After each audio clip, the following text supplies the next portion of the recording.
దేవుని దాసులు Joseph Benny గారికి, సంఘమంతటికి, సహోదరి అన్న జోసెఫ్ గారు బ్రదర్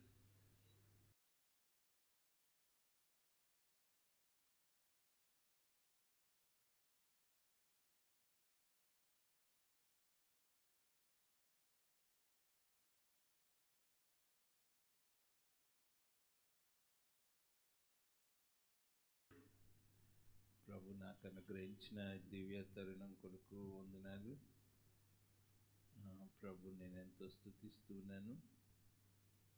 దేవుని దాసులకి ఇచ్చిన ఈ భారం కొరకు వందనాలు. ప్రభుని ఎంతో స్తుతిస్తున్నాను. ప్రభుకే మహిమ కలుగునుగాక. ఆయన పరిశుద్ధ నామమునకే మహిమ కలుగునుగాక. మీ మధ్యలో ఈ రీతిగా దేవుని వాక్యం పంచుకునే ఈ భాగ్యం ఇచ్చారు దేవుడు. దయచేసి చాలా దూరాలు కూర్చున్నారు. మధ్యలో చాలా చైర్స్ ఖాళీగా ఉన్నాయి. మధ్యలో చైర్స్ ఖాళీ లేకుండా ముందు కూర్చుంటే బాగుంటుంది, క్రమంగా ఉంటుంది. మధ్యలో చాలా చైర్స్ ఖాళీగా ఉన్నాయి.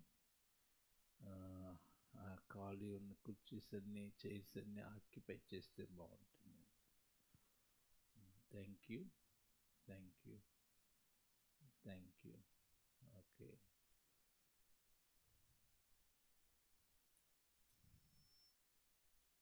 Thank you. యాకోబు పత్రిక, దేవుని వాక్యముల నుండి యాకోబు పత్రిక.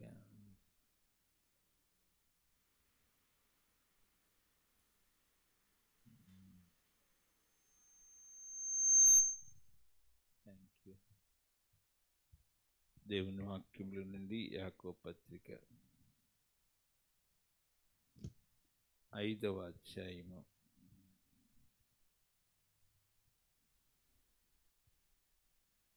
14వ వచనం నుండి కొన్ని వచనాలు చదువుకుందాం. యాకోబు పత్రిక 5వ అధ్యాయం 14వ వచనం.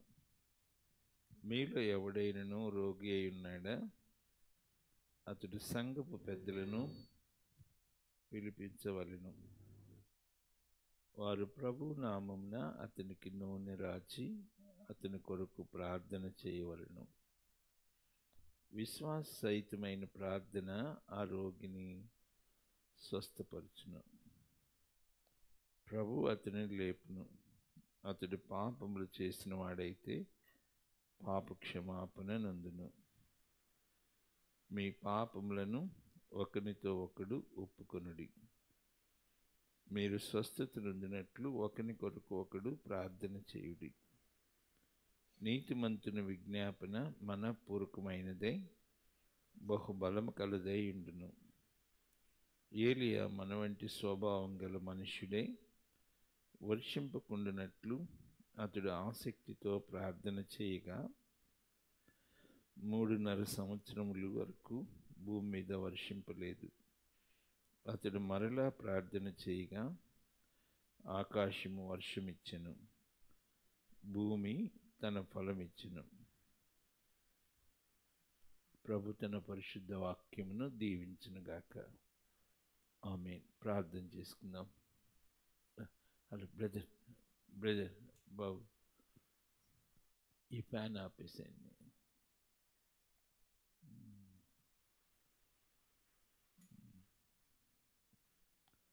ప్రార్థన చేసుకుందాం. పరిశుద్ధాత్మ దేవుడు పరలోకం నుండి మనల్ని దర్శించినట్లు మన హృదయాలను ఆయత్తపరుచుకుందాం.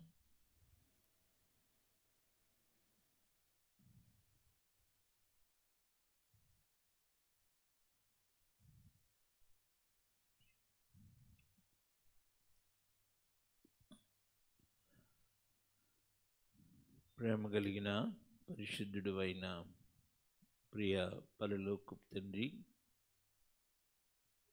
మీ పాదములకు మ్రొక్కి మిమ్మల్ని స్తుతించి ఆరాధించి పూజిస్తూ ఉన్నాము. మీ పాదముల యొద్ద సాగిలు పడుతూ ఉన్నాం ప్రభువా. మమ్మలను మీ యొక్క పాదముల చెంత చేర్చినందుకు స్తోత్రములు. మీరు తీసుకుని వచ్చిన ప్రియమైన సహోదరులు సహోదరుల కొరకు మిమ్మల్ని స్తుతిస్తూ ఉన్నాను. ప్రభా, సంఘ బిడ్డలను బట్టి వందనములు. రాత్రి మమ్మలను మీ సన్నిధిలో చేర్చారు. దీన సేవకునైన నన్ను విరవండి. నేను మీ పాదముల యొద్ద సజీవ యాగంగా మీ బలిపీఠం మీద సమర్పించుకుంటూ ఉన్నాను. మీ సింహాసనము నుండి మమ్మలను దర్శించండి. మిమ్మల్ని మాత్రమే చూస్తానికి సహాయం చేయండి. మీ స్వరమును మాత్రమే వినటానికి సహాయం చేయండి. మీరు తప్ప ఇంకెవరు కనపడకుండా సహాయం చేయండి. ఘనత, మహిమ, ప్రభావములు మీరు మాత్రమే పొందుకోండి. మీ పరిశుద్ధ నామమున అత్యున్నతంగా హెచ్చించుకోండి ప్రభువా. మీ పరిశుద్ధమైన ఘనమైన నామమును కీర్తిస్తూ ఉన్నాను. మీ పాదములకు నమస్కరించి పూజిస్తున్నాం తండ్రి. మా మధ్యలో మీరే సంచరించండి. మీ పరిశుద్ధ నామమునకు మహిమ కలిగించుకోండి. ఒక్కొక్కరు ప్రభువా ఎటువంటి అక్కరలతో వచ్చారో మీరు ఎరుగుదురు, ఎటువంటి అవసరాలతో వచ్చారో మీరు ఎరుగుదురు ప్రభువా. మరి అక్కర కొలది మీరే మాట్లాడండి. మీ ఘనమైన నామమునకు మహిమ కలిగించుకోండి.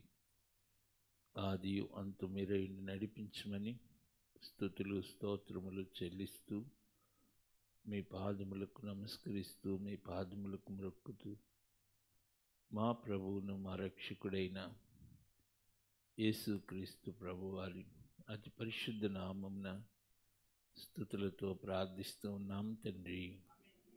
ఆమేన్.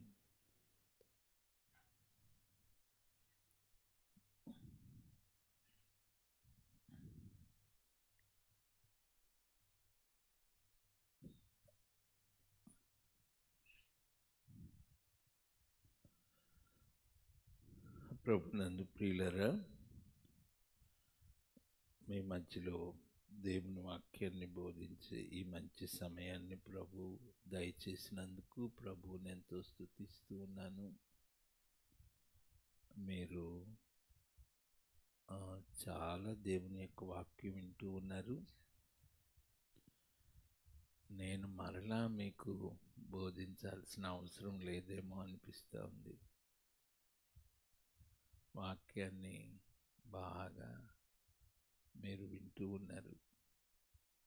మన ప్రాంతాల్లో దేవుని వాక్యం బాగా ఎక్కువైపోయింది. మన వాళ్ళకి ఒక విధంగా దేవుని వాక్యం బాగా ఎక్కువైపోయిందేమో అనిపిస్తూ ఉంది కదా. అందుకే చాలా పలచబడిపోయారు జనం. వాక్య సమృద్ధి దేవుడు చాలా అనుగ్రహిస్తూ ఉన్నాడు. ప్రార్థన అన్న అంశంలో నేను ఈ కొద్ది సమయంలో మీకు ఏం చెప్పాలి? ప్రార్థన గురించినటువంటి గ్రహింపు విశ్వాసిలో సంపూర్ణంగా లేదు అని భావిస్తూ ఉన్నాను. ప్రార్థన యొక్క ఉన్నతమైన మెట్టులోకి ఇంకా ప్రభు బిడ్డలు రాలేదేమో అనిపిస్తూ ఉంది. ప్రార్థించటం ముఖ్యం కాదు, కానీ ప్రార్థించే వ్యక్తి ముఖ్యం. Before we learn about prayer, ప్రార్థన గురించి మనం నేర్చుకోకముందు ప్రార్థించే వ్యక్తి ఎట్లా ఉండాలి అనేది నేర్చుకోవాలి. ప్రార్థించే వ్యక్తి ఆయన అంగీకరించే వ్యక్తిగా ఉన్నప్పుడు ఆ వ్యక్తి ద్వారా దేవుడు గొప్ప కార్యాలు చేస్తాడు.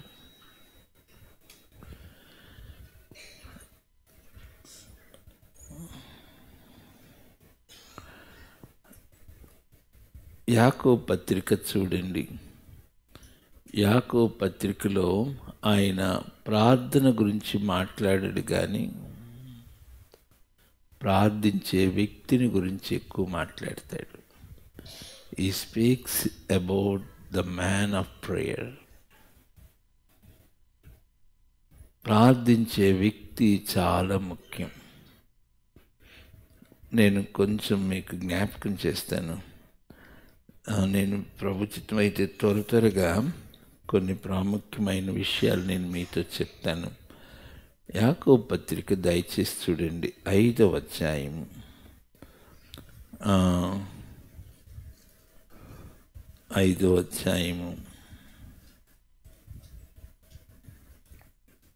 15-16 వచనాలు ఎవరైనా చదవగలరా?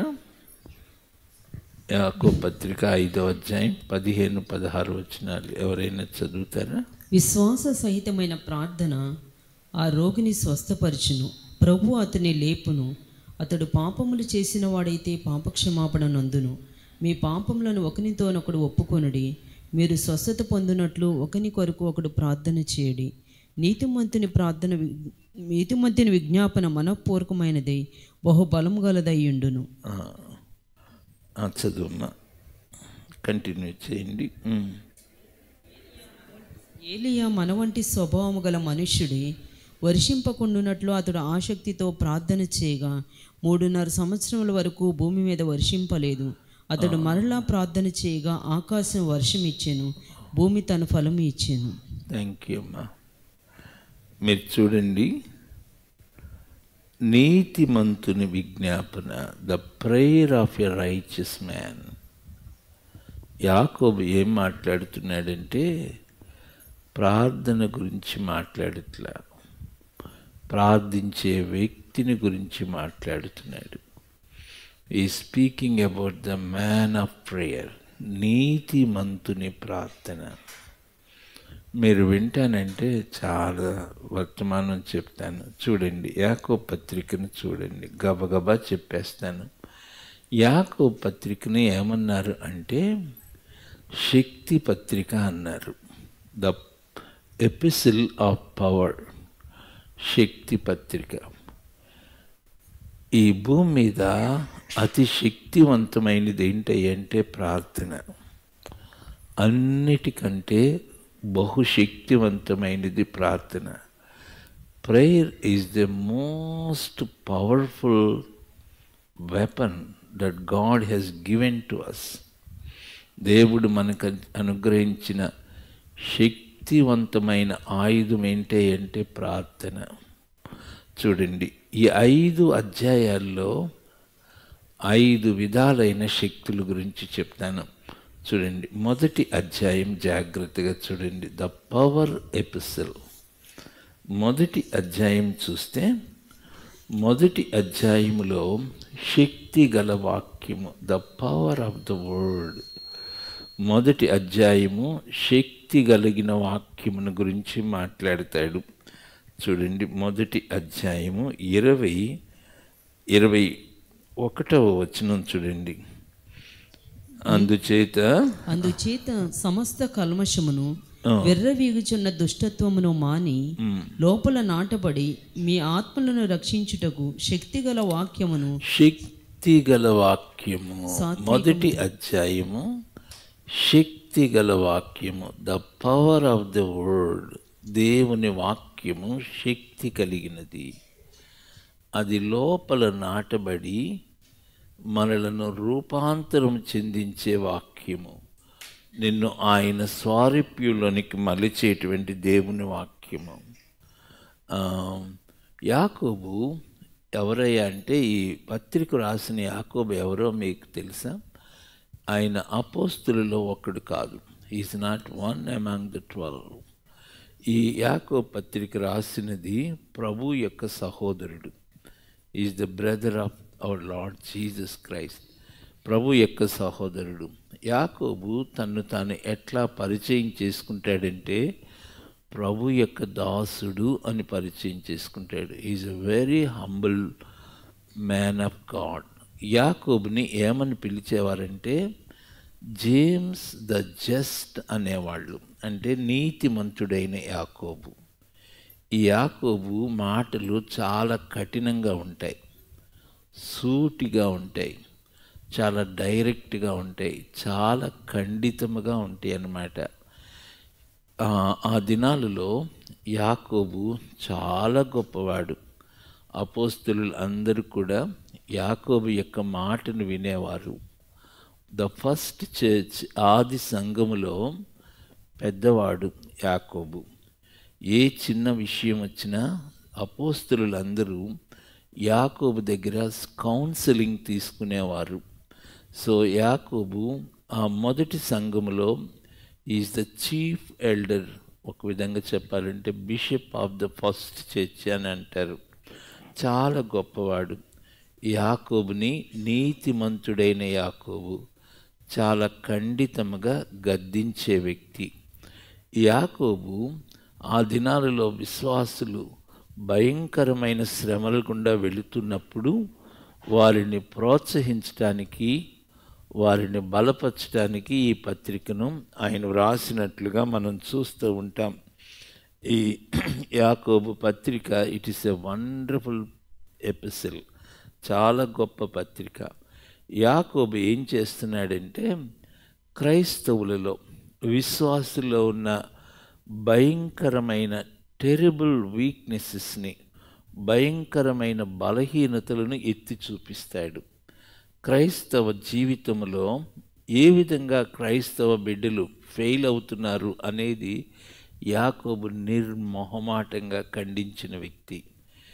చూడండి, ఎందుకు దేవుని ప్రజలు శక్తిహీనులవుతున్నారు, ఎందుకు దేవుని ప్రజలు తమ వ్యక్తిగత జీవితంలో దేవుని శక్తిని అనుభవించలేకపోతున్నారు, ఎందుకు దేవుని ప్రజలు తమ వ్యక్తిగత జీవితంలో దేవుని ఆశీర్వాదాన్ని పొందుకోలేకపోతున్నారు, ఎందుకు దేవుని ప్రజలు ప్రార్థనకు జవాబు పొందలేకపోతున్నారు అనేది బహుసూటిగా ఖండిస్తాడు యాకోబు. నేను అది మీకు జ్ఞాపకం చేస్తాను. మొదటి అధ్యాయము ఆయన ఏం రాస్తాడంటే దేవుని వాక్యము యొక్క శక్తి. రెండవ అధ్యాయం చూడండి, రెండవ అధ్యాయంలో నేను ఎట్లా అంటాను, రెండవ అధ్యాయం ఏంటంటే విశ్వాసం యొక్క శక్తి, ద పవర్ ఆఫ్ ఫెయిత్. విశ్వాసం యొక్క శక్తి మనం చూస్తాం. యాకోబు ఆయన విశ్వాసం యొక్క శక్తిని గురించి మాట్లాడుతాడు రెండవ అధ్యాయము. మూడవ అధ్యాయం వచ్చి, మూడవ అధ్యాయంలో ద పవర్ ఆఫ్ టంగ్, నాలుక యొక్క శక్తిని గురించి మాట్లాడతాడు. దాన్నే నేను ఇంకొక మాట కూడా యాడ్ చేస్తాను. మూడవ అధ్యాయంలో ద పవర్ ఆఫ్ టంగ్, ఇంకొక మాట ద పవర్ ఆఫ్ విజ్డమ్, జ్ఞానము యొక్క శక్తిని గురించి మాట్లాడతాడు మూడవ అధ్యాయము. మూడవ అధ్యాయం చాలా అద్భుతమైన అధ్యాయము. దెన్ నాలుగవ అధ్యాయము చాలా కష్టమైన అధ్యాయం అని చెప్పవచ్చు. నాలుగవ అధ్యాయంలో the power of true obedience, నిజమైన విధేయత యొక్క శక్తిని గురించి యాకోబు మాట్లాడతాడు. నిజమైన శక్తిని గురించి మాట్లాడతాడు. That is in the chapter 4, 4వ అధ్యాయంలో. దెన్ 5వ అధ్యాయంలో ఆయన రెండు ప్రాముఖ్యమైన సబ్జెక్ట్స్ని ఆయన డీల్ చేస్తాడు 5వ అధ్యాయంలో.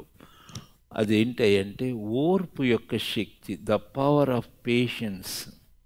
విశ్వాసులు, ప్రభు బిడ్డలు చాలా పర్యాయాలు వారు ఓర్పుని కోల్పోయేవారుగా ఉంటారు. దే లూజ్ దేర్ పేషెన్స్, ఓర్పును ఎలాగ యోబు ఏ విధంగా తాను ఓర్పు కలిగిన వాడై శ్రమలలో జయ జీవితం పొందాడు యాకోబు జ్ఞాపకం చేస్తాడు. ఆ తర్వాత దైవజనుడైన ఏలియాని జ్ఞాపకం చేస్తాడు. చివరిగా ఆయన ఏం మాట్లాడతాడంటే ప్రార్థన యొక్క శక్తి, the power of prayer. So it is a series of topics. ఆయన యాకోబు పత్రికలో చాలా అంశాలు ఆయన మాట్లాడుతూ ఉన్నాడు. సో నేను యాకోబు పత్రికను ఇన్ జనరల్ ఏమన్నానంటే శక్తి పత్రిక, పవర్ ఎపిసిల్ అన్నారు. ఈ రోజున క్రైస్తవ జీవితము ఏ విధంగా అయిపోయింది అని మనం పరిశీలిస్తే క్రైస్తవ జీవితము ఒక విధముగా శక్తిని కోల్పోయినదా అన్న ప్రశ్న కలుగుతుంది కదూ.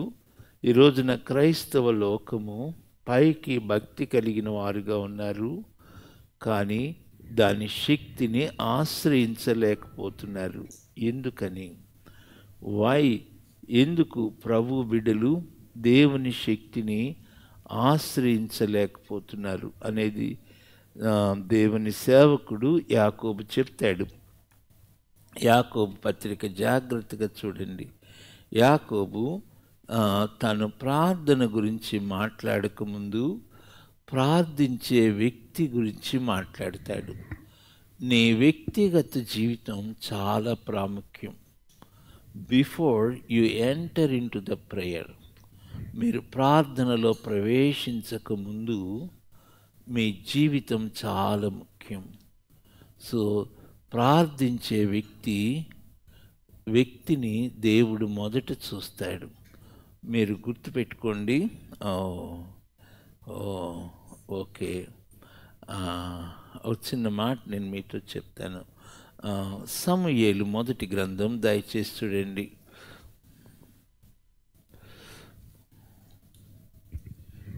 సమూయేలు మొదటి గ్రంథం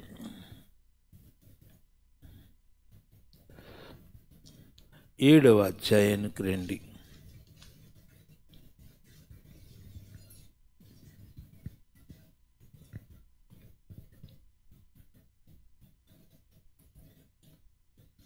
సమూయేలు మొదటి గ్రంథం 7వ అధ్యాయం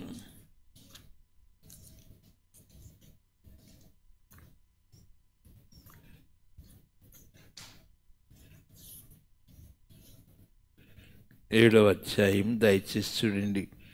7వ అధ్యాయము 9వ వచనం దయచేసి చూడండి. 7వ అధ్యాయం 9వ వచనం. సమూయేలు పాలు విడవని ఒక గొర్రె పిల్లను తెచ్చి యెహోవాకు సర్వాంగ బలిగా అర్పించి ఇశ్రాయేలు పక్షమని యెహోవాను ప్రార్థన చేయగా యెహోవా అతని ప్రార్థన అంగీకరించెను. ఒకసారి నా 2 కొడుకులు సేవ చేస్తూ ఉన్నారు. ఒకసారి మా బాబు వాక్యం చెప్తూ ఇట్లా అన్నాడు, దేవుడు ప్రార్థన ఆలకిస్తాడా, అంగీకరిస్తాడా? పెద్ద ప్రశ్నే. దేవుడు ప్రార్థన అంగీకరిస్తాడా అని చెప్తాను. దేవుడు బాబా బిడ్డ చెప్తూ ఏమన్నాడంటే, దేవుడు ప్రార్థన అంగీకరించడంట. ప్రార్థన అంగీకరించే ముందు ప్రార్థించే వ్యక్తిని అంగీకరిస్తాడట. దేవునికి స్తోత్రం కలుగునుగా. Before he accept the prayer, he accept the person of the prayer. Yehova అతని ప్రార్థన, గాడ్ యాక్సెప్టెడ్ హిస్ ప్రేయర్. చాలా ప్రాముఖ్యమైన మాట. దేవుడు అర్పణను అంగీకరించే ముందు వ్యక్తిని అంగీకరిస్తాడు. హేబేలును తర్వాత అక్కడ చూడండి, మళ్ళా ఆదికాండము 4వ అధ్యాయము, ఆదికాండము 4వ అధ్యాయము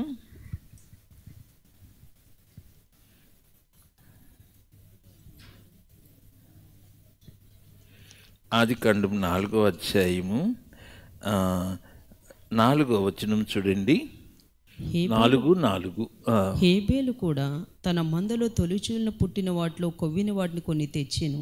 యెహోవా హేబేలును అతని అర్పణను లక్ష్యపెట్టెను. యెహోవా హేబేలును హేబేలు అర్పణ కాదు. హేబేలు అర్పణను అంగీకరించకముందు హేబేలును అంగీకరిస్తూ ఉన్నాడు. చాలా అద్భుతం కదూ. మీరు చాలాసేపు ప్రార్థన చేయవచ్చు, కానీ ప్రభు అంటాడు, నీవు నాకు అంగీకారముగా లేవు అన్నాడు అనుకోండి, ఏమైపోద్ది మన పని? దేవుడు మిమ్మల్ని అంగీకరించగలడా? Does God accepts you? ఇది చాలా బలమైన మాట. నేను ప్రార్థన యొక్క నిర్వచనాన్ని చాలా చెప్తూ ఉంటాను, కానీ ఇప్పుడు చెప్పలేనులేండి, టైం సరిపోదు. నేను యాకోబు పత్రికలోకి వెళ్ళక ముందు ఒక్కసారి సమూయేలు మొదటి గ్రంథం 7వ అధ్యాయం చూడండి. 7వ అధ్యాయం చూస్తే అక్కడ 3 రకాలైన క్రైస్తవులు చూడొచ్చు. 3 groups of Christians. 3 groups of Christians. క్రైస్తవుల్ని 3 భాగాలుగా విభజించవచ్చు. ఇంకొక మాటలో విశ్వాసులను, బిలీవర్స్ని 3 భాగాలుగా విడవచ్చు. ఈ 7వ అధ్యాయం ఏంటంటే కమింగ్ బ్యాక్ టు గ్లోరీ, దేవుని మహిమలోనికి తిరిగి రావటం. 4వ అధ్యాయము ఇకాబోతు, దేవుని మహిమ వెడలిపోయింది. 7వ అధ్యాయము దేవుని మహిమ తిరిగి వచ్చింది. The glory came back. చూడండి, ఇశ్రాయేలీయులందరూ మందసం తిరిగి వచ్చింది. 4వ అధ్యాయంలో మందసము పట్టబడింది. అప్పుడు ఏలి కోడలు ప్రసవిస్తూ చనిపోయి, ఆ బిడ్డకు చనిపోతూ ఆ కొడుక్కి ఏమని పేరు పెట్టింది? ఇకాబోతు, అంటే ప్రభావం వెడలిపోయింది. 7వ అధ్యాయం చూడండి. 7వ అధ్యాయం 1వ వచనం. సమూయేలు మొదటి గ్రంథం 7వ అధ్యాయం 1వ వచనం. అంతట కిర్యాతయిం వారు వచ్చి చదువమ్మా. యెహోవా మందసమును తీసుకుని పోయి కొండ యందుండే అబీనాదాబు ఎంట చేర్చి దాన్ని కాపాడుటకే అతని కుమారుడైన ఎలీయాజరును ప్రతిష్ఠించిరి. మందసము కిర్యాతయిములో నుండిన కాలము 20 సంవత్సరములు. మందసము కిర్యాతయిములో ఉండిన కాలము 20 సంవత్సరాలు. ఇశ్రాయేలులందరూ యెహోవాను అనుసరింప దుఃఖింపుచుండగా సమూయేలు ఇశ్రాయేలందరితో ఇట్లనెను, మీ పూర్ణ హృదయముతో యెహోవా యొద్దకు మీరు మళ్ళుకొనే యెడల అన్య దేవతలను, అష్టారోతు దేవతలను మీ మధ్య నుండి తీసివేసి పట్టుదల కలిగి యెహోవా తట్టు మీ హృదయములను తిప్పి ఆయనను సేవించుడి. అప్పుడు ఆయన ఫిలిస్తీయుల చేతిలో నుండి మిమ్మల్ని విడిపించును. గమనించండి, అక్కడ ఇది మొదటి క్రైస్తవులు నేను ఏమన్నానంటే, ఫస్ట్ గ్రూప్ ఆఫ్ క్రిస్టియన్స్ వీళ్ళని ఏమన్నానంటే కిర్యాతయిం క్రైస్తవులు. కిర్యాతయిము అంటే అర్థం ఏంటంటే ద సిటీ ఆఫ్ వుడ్స్, మ్రానులు గల పట్టణము అని వ్రాయబడింది. కిర్యాతయిములో మందసము తిరిగి వచ్చింది. The arc was returned.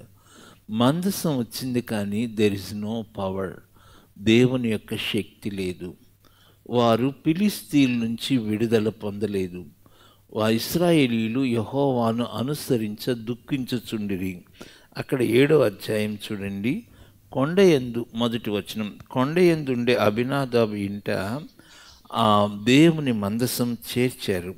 మందసము కిర్యాతయిములో ఉన్న కాలము 20 సంవత్సరాలు అని వ్రాయబడింది. 2వ వచనంలో 20 years. 20 years దేవుని మందిరం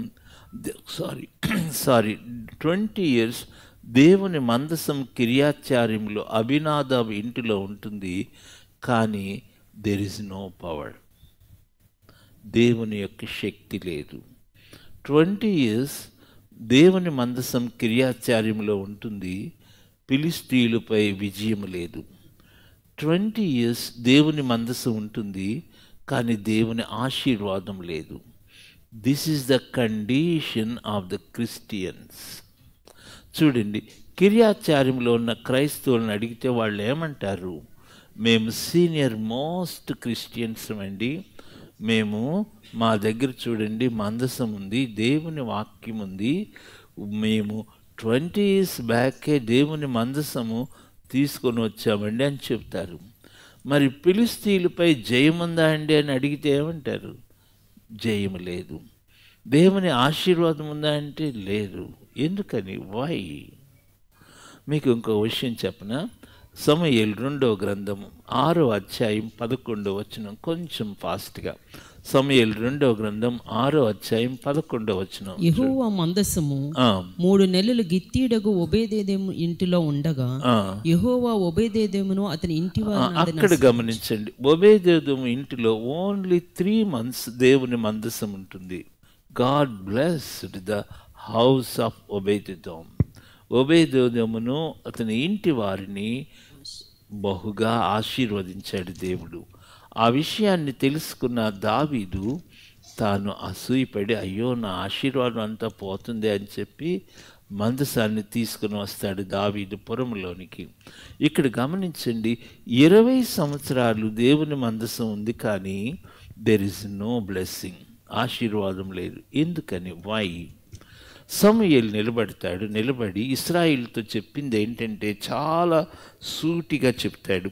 చూడండి ఆ 3వ వచనం. సమూయేలు ఇశ్రాయేలు అందరితో ఇట్లా అంటున్నాడు, మీ పూర్ణ హృదయంతో యెహోవా వద్దకు మీరు మళ్ళుకొని అష్టారోతు దేవతలను అన్యదేవతలను మీ మధ్య నుండి తీసివేసి. ఆ వచనం జాగ్రత్తగా చూడండి. వీళ్ళ దగ్గర మందసం ఉంది, కానీ మందసం పక్కన ఏముంది చెప్పండి? అన్ని దేవతలు కూడా ఉన్నాయి. This is the condition of the God's people. దేవుని మందసం ఉంది, దేవుని మందసం ప్రక్కన అవిధేయకరమైనవి కూడా ఉన్నాయి. దేవుని మందసం ఉంది, దేవుని మందసం ప్రక్కన ఆయనకు అయిష్టమైనవి కూడా ఉన్నాయి, దేవునికి అవిధేయకరమైన. నేను కొంచెం ఆడవచ్చా? ఇది నేటి క్రైస్తవ జీవితం. ఈ కిర్యాచార్యం క్రైస్తవులు ఏమన్నారంటే కాంప్రమైజింగ్ క్రిస్టియన్స్, రాజీ పడే క్రైస్తవులు. ఇంకొక మాట, రాజీ పడే విశ్వాసులు. రక్షించబడ్డారు, మేము దేవుని యొక్క వాక్యాన్ని అనుసరిస్తున్నామండి, వాక్య ప్రకారంగా జీవిస్తున్నామంటే అంటారు, కానీ లోక సంబంధమైన వారుగా ఉన్నారు. The first group of Christians రాజీ పడేటువంటి క్రైస్తవులు, కాంప్రమైజింగ్, ప్రత్యేకమైన జీవితం లేదు. They are not living holy life, separate life. Samuel ఆ చీకటి దినంలో నిలబడి పెద్దగా కేక వేస్తాడు, ఇశ్రాయేలులారా, ఎందుకు దేవుడు మీ ప్రార్థన వినట్లేదు? ఎందుకు దేవుడు మీ ప్రార్థనకు జవాబు ఇవ్వట్లేదు? మీ మధ్యలో దేవునికి అయిష్టమైనవి ఉన్నాయి, ఆయాసకరమైనవి ఉన్నాయి, అవి ముందు తీసివేయండి. మీరు యెహోవా యొద్దకు మళ్ళుకోండి, టర్న్ టు గాడ్. అది సమూయేలు యొక్క కఠినమైన హెచ్చరిక. అప్పుడు ఇశ్రాయేలు ఏం చేస్తారంటే వారి మధ్యనున్న అన్య దేవతలు, బయలుదేవతలు అన్నీ తీసివేసి యెహోవాను మాత్రమే సేవిస్తారు. చూడండి 4వ వచనం. అంతటా ఇశ్రాయేలీయులు బయలుదేవతలను అష్టోరోతు దేవతలను తీసివేసి యెహోవాను మాత్రమే సేవించింది. దేవుని మాత్రం. మరి నేను ఇక్కడ నాకు ఒక పెద్ద కన్ఫ్యూషన్. నేను దేవుని యొక్క వాక్యాన్ని నేను వదిలిపెట్టను నాకు అర్థమయ్యేదాకా. ఇక్కడ చూడండి ప్రియమైన దేవుని ప్రజలారా, ఇక్కడ వీళ్ళు అన్ని దేవతలను తీసేశారు కదా, దేవుడు వారికి జయమియొచ్చు కదా, దేవుడు వారికి ప్రార్థన వినొచ్చు కదా. అంటే దేవుడు అన్నాడు, నేను వాళ్ళ ప్రార్థన వినను అన్నాడు. నేను గబగబా చెప్పేస్తాను, మీరు కొంతమంది చక్కగా వాక్యాన్ని రాసుకుంటున్నారు, రాసుకోండి, చెప్తాను. ప్రార్థన అంటే అర్థం చెప్తాను. ప్రార్థన అంటే అర్థం meeting the requirements of God. ప్రార్థన అంటే అర్థం ఏదో ఒక ప్రార్థన చేసేయటం కాదు, దేవుడు నియమించిన అర్హతలను కలిగి ఉండుట. మీరు ప్రార్థించటం కాదు. నేను కొన్ని ఇంగ్లీష్లో చెప్తున్నందుకు క్షమించండి. చాలా దేవుడు నియమించిన అర్హతలను can you meet them?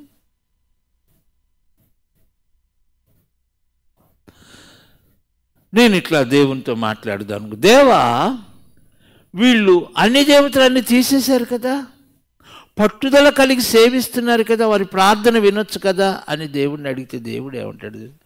No no my son, నా కుమారుడు, నేను వాళ్ళ ప్రార్థన విన్నాను. వాళ్ళ జీవితంలో దేర్ ఆర్ ల్యాకింగ్ సంథింగ్. వారి జీవితంలో నేను కోరుకునేది లేదు.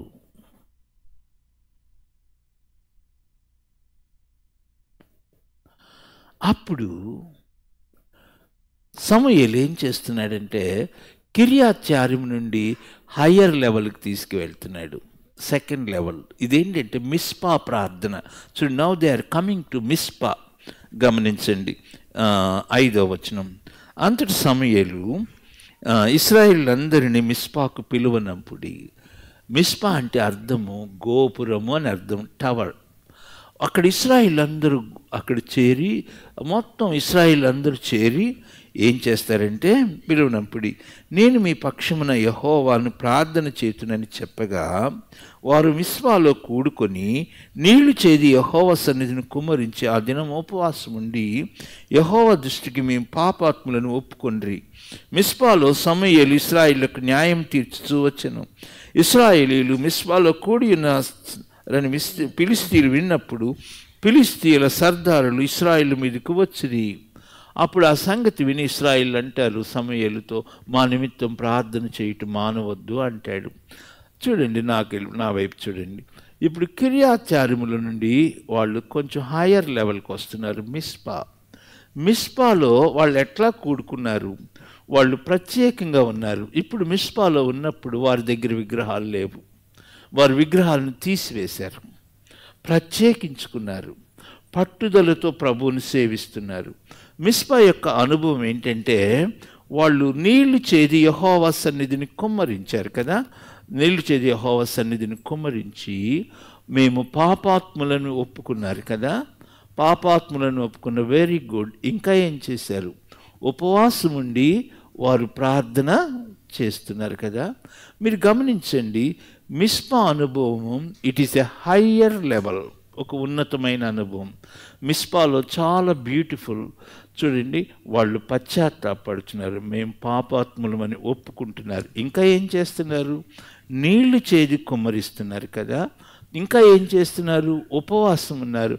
ఇప్పుడు దేవుడు అంగీకరించచ్చు కదా ప్రార్థన. మళ్ళా ఇక్కడ ప్రభువా వారి ప్రార్థన మీరు ఆలకించవచ్చు కదా అంటే దేవుడు అంటే no no no, I am not at all satisfied with their prayers. నేను వారి ప్రార్థన నాకు తృప్తి లేదు అంటాడు. ప్రభువా ఎందుకనయ్యా? వాళ్ళు ఏడుస్తున్నారు కదా అంటే అంటాడు దేవుడు, నాకు అవసరమైంది వాళ్ళ ప్రార్థనలో లేదు. They are lacking something. మీరు గమనించండి, వాళ్ళు నీళ్లు చేది యెహోవా సన్నిధిలో కుమ్మరిస్తున్నారు కదా. నీళ్లు చేది యెహోవా సన్నిధిలో కుమ్మరించమని ఎవరు చెప్పారు వాళ్ళకి? నీళ్లు చేది కుమ్మరించడం అనేది ఎక్కడి నుంచి నేర్చుకున్నారు వాళ్ళు? From where they have got it. నీళ్లు చేది కుమ్మరించడం అనేది అన్యుల ఆచారం కదా. ఈ బొమ్మలన్నీ ఊరేగించేటప్పుడు నీళ్లు స్త్రీలు ఏం చేస్తారంటే నీళ్లు తీసుకుని వచ్చి ఆ బండి ఆ ఊరేగింపు ముందు పోసి కొబ్బరికాయ కొట్టి వాళ్ళు ముక్కుకుంటూ ఉంటారు కదా. నీళ్లు చేది కుమ్మరించడం అనేది అన్యుల ఆచారం. నాకు ఇక్కడ కడుపు మండిపోతుంది. ఇశ్రాయేలీలకు అన్యుల ఆచారం గుర్తుంది కానీ బలిపీఠం కట్టడం వాళ్ళకి గుర్తులేదు. They have forgot about the altar. ఉపవాసం ఉన్నారు, దేవుని సన్నిధిలో తమ హృదయములను కుమ్మరించుకున్న దానికి నిదర్శనంగా వాళ్ళు నీళ్లు పోస్తున్నారు, పాపాతో ఒప్పుకున్నారు. But God is not satisfied. నేను దేవుని పాద సేవకుడు కఠినంగా మాట్లాడినా మీరు చాలా అద్భుతంగా ప్రార్థన చేయొచ్చు. బట్ కానీ ఆ పరలోకపు తండ్రి నీ ప్రార్థన విని తృప్తి పడగలడా? Does God is satisfying your prayers? దేవుడు మీ ప్రార్థన విని తృప్తి పడాలంటే ఏం చేయాలి? మిస్పా వాళ్ళు అంటారు, మేము హయ్యర్ లెవెల్ క్రిస్టియన్స్ అండి, మేము వాళ్ళలాగా లేము, నామకార్థ క్రైస్తవులాగా లేము, కాంప్రమైజింగ్ క్రిస్టియన్స్ లాగా లేము. మేము ఎట్లా ఉన్నామో తెలుసా? ఉపవాసం ఉంటున్నాం, కన్నీరు కారుస్తున్నాం, పశ్చాత్తాపడుతున్నాం, వీఆర్ వెరీ గుడ్ బిలీవర్స్ అని చెప్తారు మిస్పా వాళ్ళు. దేవుడు అంటాడు, మీరు నాకు అవసరం లేదంటాడు. నా ఇప్పుడు థర్డ్ లెవెల్ క్రిస్టియన్స్ ఎబినేజర్ క్రైస్తవులు. నా ఇప్పుడు సమూయేలు ఇప్పుడు ఎబినేజర్కి వెళుతున్నాడు. ఎబినేజర్లో ఏం చేశాడు? What is their speciality in Ebenezer? ఎబినేజర్లో సమూయేలు నాకు భలే ఇష్టమండి, బలిపీఠాన్ని కడుతున్నాడు. He is building an altar. నీ ప్రార్థనలో సజీవ యాగముతో కూడిన సమర్పణ ఉందా?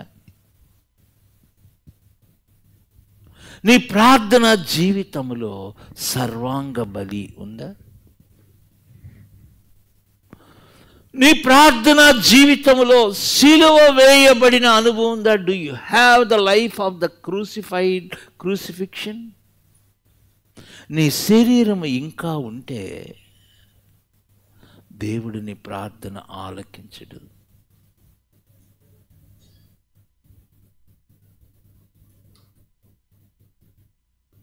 ఎబినేజరులో ఏం చేస్తున్నాడు సమూయేలు? బ్యూటిఫుల్. ఎబినేజర్లో బలిపీఠం కట్టాడు. నాకు అర్థం కాదు, దేవుని సేవకుడు ప్రవక్త సమూయేలుకి ఆలోచన ఎట్లా వచ్చింది అని. ఒక చిన్న గొర్రెపిల్లని తీసుకున్నాడు, పాలు విడువని గొర్రెపిల్ల. ఆ గొర్రెపిల్లని తీసుకొని ఆ బలిపీఠం మీద ఆ మహాదేవునికి సర్వాంగ బలిగా అర్పిస్తున్నాడు. సర్వాంగ బలి. బాబోయ్, ఈ దైవజనునికి ఆ గొప్ప ఆలోచన ఎట్లా వచ్చింది? దేవుడు ఆ గొప్ప ప్రత్యక్షతని ఎలా ఇచ్చారు? ఇది నా పరిశోధన. ఆ సర్వాంగ బలి కూడిన సమర్పణ వచ్చేంత వరకు ఆ మహాదేవునికి నీ ప్రార్థనలో తృప్తి ఉండదు. You want satisfy.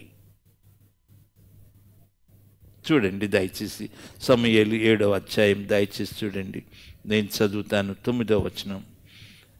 సమూయేలు పాలు విడువని ఒక గొర్రెపిల్లను తెచ్చి యెహోవాకు సర్వాంగ బలిగా అర్పించి, చదవండి. ఇశ్రాయేలు పక్షముగా యెహోవాను ప్రార్థన చేయగా, చదువమ్మా. సమూయేలు దహన బలి అర్పించుచుండగా, అక్కడ గమనించండి, అర్పించుచుండగా అంటే బలి ఇంకా కంప్లీట్ అవ్వలేదు, దేవుని దగ్గర నుంచి జవాబు వచ్చేసింది. అంతకుముందు 2 అనుభవాల్లో, కిర్యాచార్యంలో, మిస్పాలో దేర్ వాజ్ నో ఆన్సర్, ప్రార్థనకి జవాబు లేదు. ఎబినేజరులో the wonderful answer for the prayer, ప్రార్థనకు అద్భుతమైన జవాబు ఫ్రమ్ ద గాడ్. ఓ, నేను మీ మధ్యలో నిలబడి కొంచెం దుఃఖంతో చెప్పొచ్చా? ఈ రోజున ప్రభు ఆశించేటువంటి ఆ సమర్పణ నీ జీవితంలో ఆయన కనుగొనగలడా? ప్రభు ఆశించే ఆ ప్రత్యేకమైన జీవితము, ఆ పాత జీవితము, శరీర సంబంధమైన జీవితం, సిలువ వేయబడిన అనుభవము, that's what the God requires.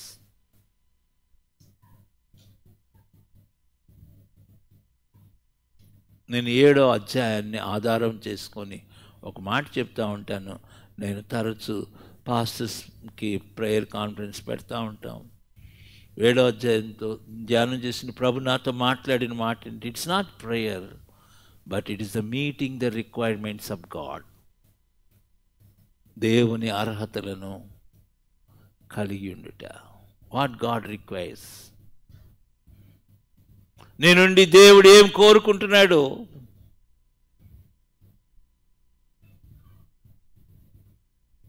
ప్రత్యేకించబడిన జీవితం, పరిశుద్ధమైన జీవితం, నీ పాత జీవితం, నీ శరీరము సిలువ వేయబడిన అనుభవము, ఆ తర్వాత బలిపీఠము యొద్ద సజీవ యాగముగా అర్పించుకునే అనుభవం.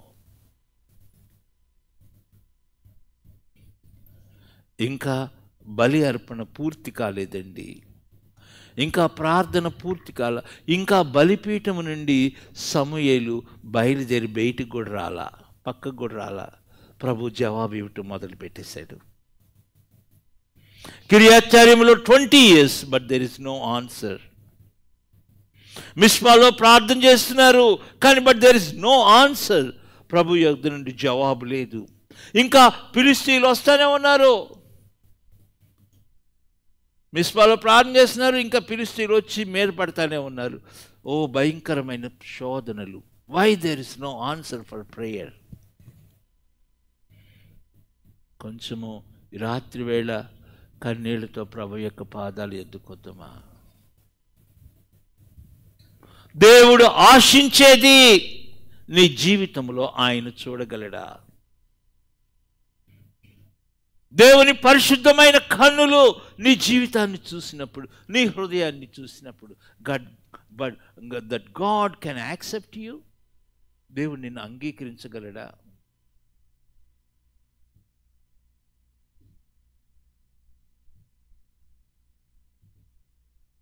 నేను ఎబెనేజర్ గురించి చెప్తా ఉన్నాను. దయచేసి ఎబెనేజర్ అనుభవంలోకి రావాలి. కిర్యాత్యార్యం కాదు. కిర్యాత్యార్యము అదేంటంటే కాంప్రమైజింగ్ బిలీవర్స్. మిస్పా భక్తి కలిగిన వారే కానీ సమర్పణ లేని విశ్వాసులు. మిస్పాలో ఉన్నవారు భక్తి కలిగిన వారు, ఉపవాసం ఉన్నారు కానీ దేవుడు ఆశించే సమర్పణ వాళ్ళలో లేదు. కానీ ఎబెనేజర్ క్రైస్తవులు ఎవరో తెలుసా? సజీవ యాగంగా అర్పించుకునేవారు, పరిశుద్ధ జీవితం కలిగిన వారు. ఆశ్చర్యము.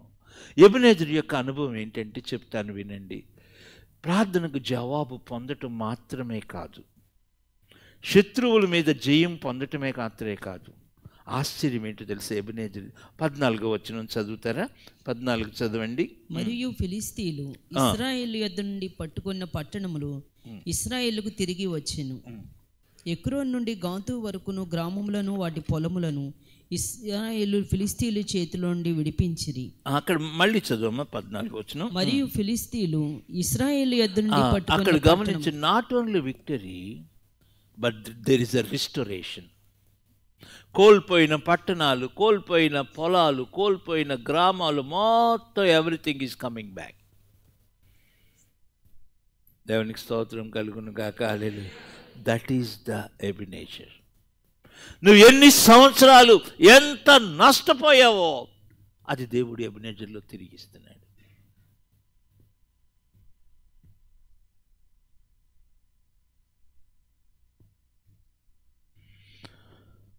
That is the thing. అది ఎబెనేజర్. నేను what I want to tell you ఈ రాత్రి వేళ, మనం ఎలా ప్రార్థించాలో మనకి తెలీదు అని పౌలు గారు చెప్తారు. అది అట్లా ఉంచండి. ప్రార్థించే ముందు ప్రార్థించే వ్యక్తి చాలా అవసరం.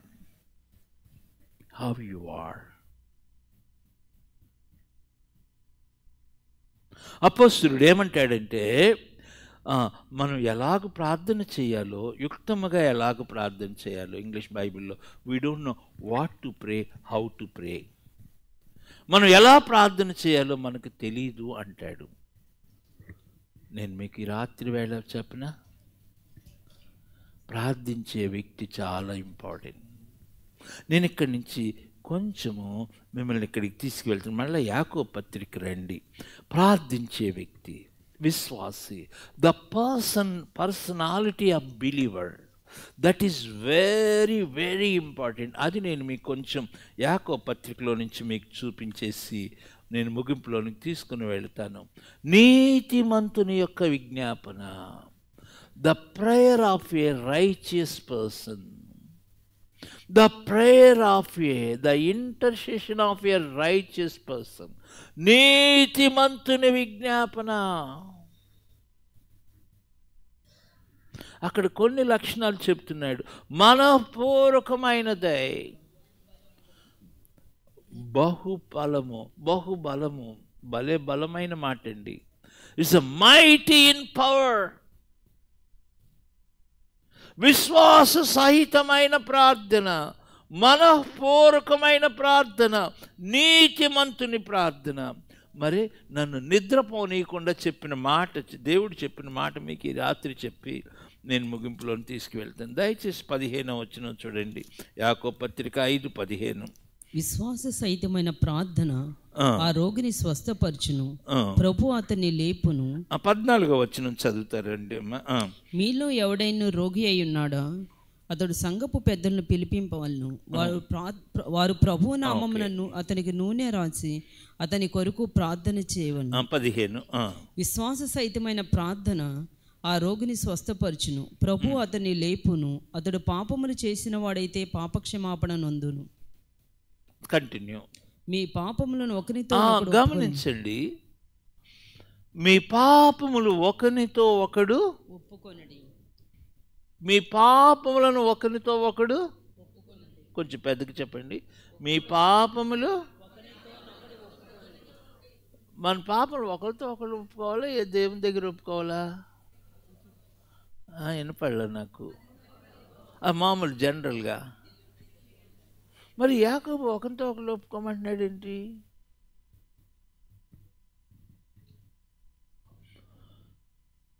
మీరు ప్రార్థన చేయకముందు ఏం చేయాలో తెలుసా? God demands a deep repentance, లోతైన పశ్చాత్తాపం. మీ పాపములు ఒకరితో ఒకడు ఒప్పుకొనుడి. మీ పాపములు పరిశుద్ధుడైన దేవునికి మీకు అడ్డముగా వస్తూ ఉన్నాయి, ఆయన ముఖమును మరుగుపరుస్తున్నాయి. అందువలన ఆయన మీ ప్రార్థన వినలేకపోతున్నాడు. ఈ 2-3 వచనాలు చెప్పటం చాలా కష్టం. నేను గబగబా చెప్తాను. మరి నేను ప్రార్థనలో ఏం చెప్తూ ఉంటానంటే, ప్రార్థించే వ్యక్తి ఏం చేయాలో తెలుసా? ముందు పశ్చాత్తాపడం నేర్చుకోవాలి. The first thing we have to learn is we have to learn to repent. ఒకసారి నెహెమ్యా గ్రంథం చూడండి. నెహెమ్యా గ్రంథం 1వ అధ్యాయము 6వ వచనం. నెహెమ్యా ప్రార్థన ఎట్లా స్టార్ట్ చేస్తాడో చూడండి. నీ చెవి యొగ్గి చదవండి. నీ నేత్రములు తెరచి నీ సన్నిధిని దివారాత్రులు నీ దాసులైన ఇశ్రాయేలు పక్షముగా నేను చేయు ప్రార్థన అంగీకరించుము. నీకు విరోధముగా పాపము చేసిన ఇశ్రాయేలు కుమారుల దోషమును, మీకు విరోధముగా పాపము చేసిన ఇశ్రాయేలీల కుమారుల దోషమును నేను ఒప్పుకొనుచున్నాను. మీరు అక్కడ గమనించండి. Before he prays for the Israelites, he is confessing the sins. ఇశ్రాయేలీల పాపములను నేను ఒప్పుకొనుచున్నాను. తర్వాత నేనును నా తండ్రి ఇంటి వారు పాపము చేసి ఉన్నాము. ప్రభునందు అత్యంత ప్రియమైన దేవుని ప్రజలారా, మీరు చాలా ప్రియులు, గౌరవనీయమైన వాళ్ళు. ఈ పట్టణం కాకినాడ చాలా వెరీ స్పెషల్. కాకినాడ అంటే నాకు చాలా ఇష్టం, ఎందుకంటే సముద్రం దగ్గర ఉందని. నేను సముద్రం వాటికి వెళ్ళి ప్రార్థన చేసుకోవటం నాకు చాలా ఇష్టం. మీ విశాలమైన పట్టణం కాకినాడలో ఉన్న ప్రియమైన ప్రభు బిడ్డలారా, మీరు చాలా వాక్యం అనుభవం కలిగిన వారు.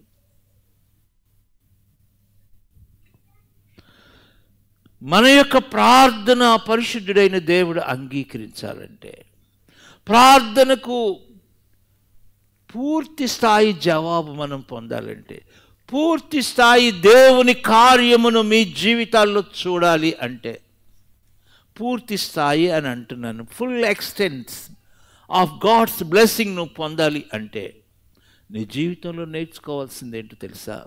పశ్చాత్తాపట్టు. మీ పాపములు ఒకరితో ఒకడు ఒప్పుకోండి. Confess your sins one another. ఎందుకు ఈ మాట అన్నాడు యాకోబు? ఎందుకంటే ఈ రోజున విశ్వాసి మనిషి ఎట్లా ఉన్నాడంటే తన పాపాలు కవర్ చేసుకుంటూ చాలా మంచి పరిశుద్ధుడిగా కనపడతా ఉన్నాడు. Is covering his sins. నీ జీవితాన్ని నువ్వు కప్పుకుంటున్నావు. బాహ్యంగా you are looking very good believer, మంచి విశ్వాసం కనపడుతుంది. But there are so many sins in your మనం ఏం చేస్తున్నామో తెలుసా? దేవుణ్ణి మోసం చేస్తున్నాం, మన సహోదరుణ్ణి మోసం చేస్తున్నాం, ఇంకేం చేస్తున్నామో తెలుసా? మనల్ని మనం కూడా మోసం చేసుకుంటున్నాం. That's what James says. యాకోబు చెప్తున్నాడు. చూడండి, వాక్యములో సుమారు 7 పాపాలు చెప్తాను. ఏ ఒప్పుకోవాలో చెప్తాను. 7 డెడ్లీ సిన్స్ చెప్తాను. మీ పాపములు ఒకటితో ఒకటి ఒప్పుకోండి. యాకోబు చెప్పే పాపాలు చెప్తాను చూడండి దయచేసి. యాకోబు పత్రిక చూడండి. మొత్తం 12 పాపాలు ఉన్నాయి కానీ 7 చెప్పేసి క్లోజ్ చేస్తాను. చూడండి, మొదటి అధ్యాయం చూడండి. ఒక్కొక్క అధ్యాయంలో ఎన్ని పాపాలు ఉన్నాయో మీకు చూపిస్తాను.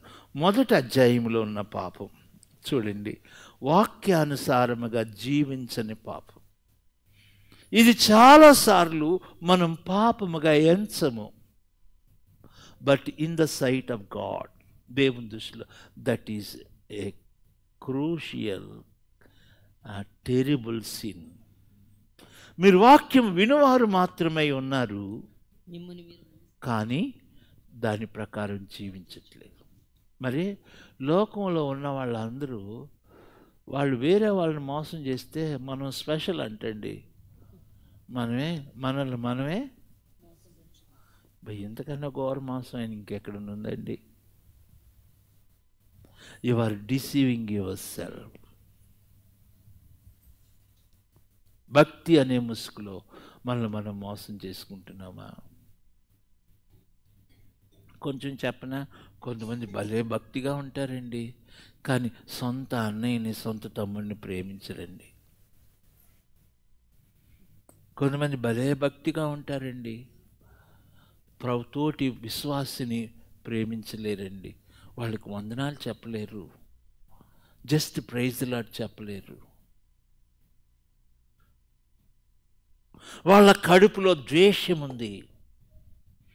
నేను కొంచెం ఏడవచ్చా, నేను కొంచెం కఠినంగా మాట్లాడినా, బాగా వాక్యం తెలిసిన విశ్వాసులు ఈ రోజున ప్రభు యొక్క ప్రేమ లేదు, సమాధానం లేదు. సంఘాలు డివైడ్ అయిపోతూ ఉన్నాయి. వై? వాళ్ళ అనుభవం లేదా? బాగా అనుభవం ఉంది. వాళ్ళు they are very good believers, but they are lacking. వాక్యానుసారమైన జీవితం లేదు. మిమ్మును మీరు మోసం చేసుకుంటున్నారు. పరిసయ్యులు భక్తి ముసుగులో మోసం చేసుకున్న వాళ్ళు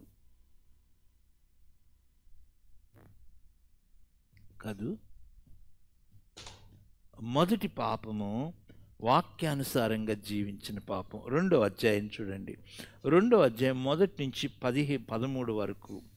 ఈ పాపం ఏంటంటే ద సిన్ ఆఫ్ పార్షియాలిటీ, పక్షపాతము అనే పాపం. మీరేం చేస్తున్నారు? కొంచెము ఘనంగా కనపడేవాడినేమో ప్రేమిస్తున్నారు, కొంచెం పేదవాడిగా కనపడేవాడినేమో అసలు ప్రేమించట్లా, తృణీకరిస్తున్నారు. దట్ ఈస్ యాకోబు భలే కఠినంగా మాట్లాడతాడండి. మీరు మంచి వస్త్రాలు ధరించిన వ్యక్తిని, ఉంగరం పెట్టుకున్న వ్యక్తిని ఇక్కడ మరి ఎత్తుపీఠం మీద కూర్చోమంటారు, ఒక పేదవాడిగా వచ్చిన వాడిని కింద నా పాదాల దగ్గర కూర్చోమంటారు అని చెప్పి యాకోబు చాలా కఠినంగా మాట్లాడతాడు. ఆయన మీరు అలాంటిది దేవుడు అంగీకరిస్తాడా? ద సెకండ్ సిన్ ఏంటంటే పక్షపాతం అనే sin, the sin of partiality. నీకు ఇష్టమైన వాళ్ళు వచ్చినప్పుడేమో ఎంతో ప్రేమిస్తావు, చాలాసార్లు మనకిష్టం కాని వాళ్ళు, నేను కొంచెం ఏడుస్తూ చెప్పనా, చాలాసార్లు ప్రభువుని ఎరగని అన్యులే చాలా బెటర్ ఏమో కదా. మనకిష్టం కాని బంధువుల్ని, భర్త తరపున వచ్చిన బంధువుల్ని, డూ యూ లవ్ దెమ్?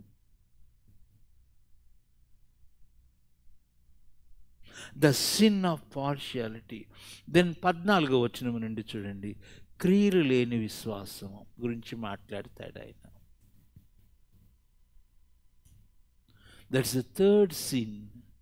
విశ్వాసం ఉంది బట్ దెర్ ఇస్ నో క్రియలు. విశ్వాసం ఉంది but there is no love.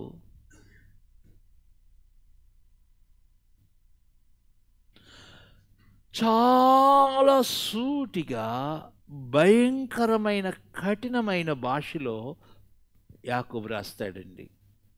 వ్యర్థుడా అంటాడు, యు ఫూల్.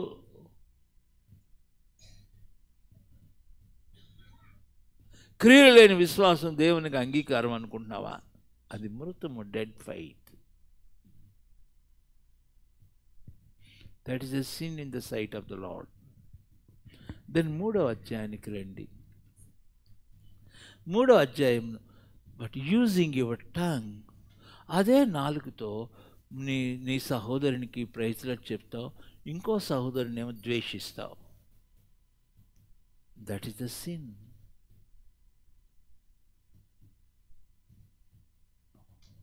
ఒక వ్యక్తి ముందు నువ్వు చక్కగా ప్రైజ్లాట్ చెప్తావు, ఆ వ్యక్తి అటు వెళ్ళిన తర్వాత వెనకాల అతని గురించి బ్యాడ్గా మాట్లాడతావు. The sin of hypocrisy. What James is saying, before you pray, మీ పాపములు ఒప్పుకోండి. Confess your sins. Confess your sins not only to God, దేవుని ఎదుట ఒప్పుకోవటం కదా, మీ సహోదరుని ఎదుట కూడా ఒప్పుకోండి. ఎందుకంటే you are sinning against your brother. నీ సహోదరునికి విరోధంగా పాపం చేస్తున్నావు. అంతేకాదు, నీ సహోదరుని నీ భక్తితో నువ్వేం చేస్తున్నావు అంటే మభ్య పెడుతున్నావు, మోసం చేస్తున్నావు.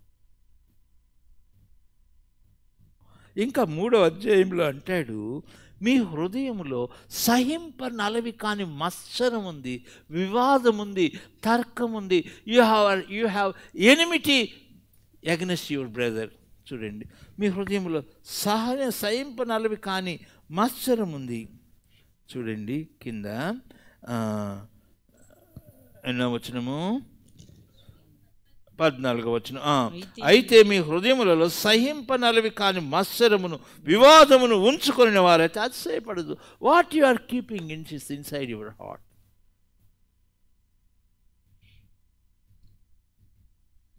The sin of the believers. ఏం చెప్పాను? 3 పాపాలు చెప్పానా? 4 పాపాలు చెప్పాను అప్పటికి కదా. 2వ అధ్యాయంలో 2 పాపాలు. దెన్ 4వ అధ్యాయంలో చాలా పాపాలు రాస్తాడు. అబ్బా, చాలా భయంకరంగా రాస్తాడండి. మీలో యుద్ధాలు పోరాటాలు ఎందుకు కలుగుతున్నాయి? 4వ అధ్యాయానికి ఏం చెప్పానంటే, ఒకసారి నా వైపు చూడండి, మీ తలపైకి ఎత్తి నాకెళ్ళి చూడండి. 4వ అధ్యాయం ఏంటంటే, it's a open heart surgery అనమాట. 4వ అధ్యాయం గుండెని కట్ చేసి ఓపెన్ చేసి చూపిస్తాడు యాకోబు. ఎందుకు మీలో పోరాటాలు? ఎందుకు మీలో యుద్ధాలు? ఎందుకు మీరు ప్రార్థన చేసినా జవాబు రావట్లేదు? Why there is no answer for your prayers? ఎందుకు? మీ ఆశలు సరిగ్గా లేవు.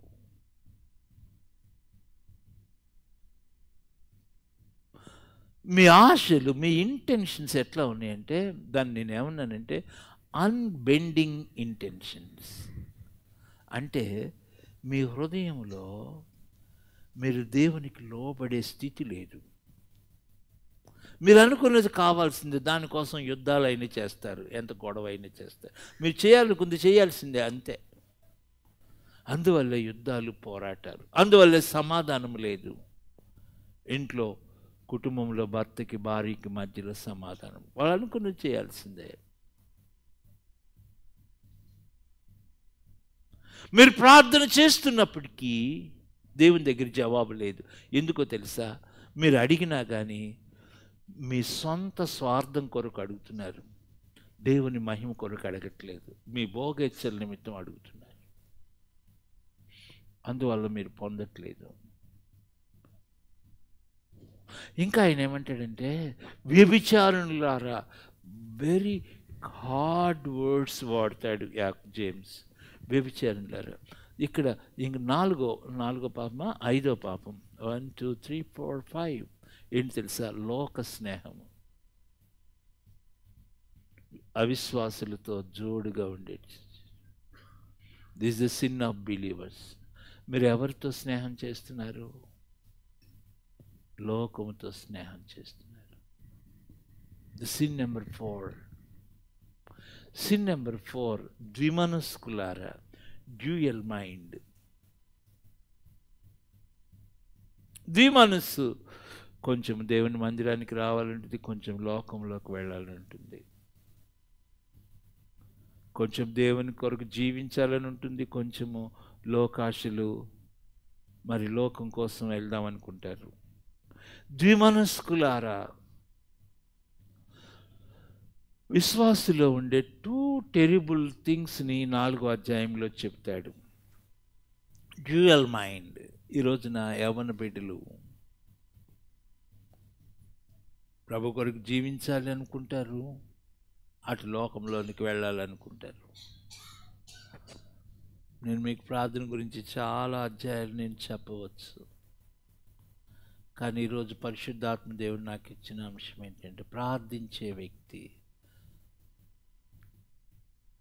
The man of prayer. మొదట ప్రభునందు ప్రియమైన తండ్రులారా, తల్లులారా,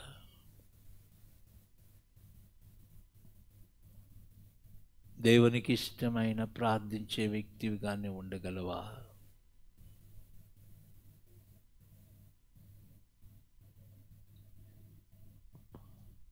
ఈ రోజున మోడర్న్ క్రిస్టియానిటీ ఎట్లా ఉంది? పాశ్చాత్య దేశపు క్రైస్తవులు ఏమైపోయారు ఈ రోజున? భయంకరంగా ఆత్మీయ జీవితంలో పడిపోయిన స్థితి, స్పిరిచువల్ స్టాండర్డ్స్ పతనం అయిపోయిన రోజులు.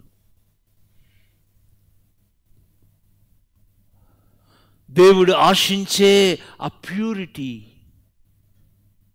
కోల్పోయిన స్థితి. లోక స్నేహము, లోక స్నేహము, లోక స్నేహము.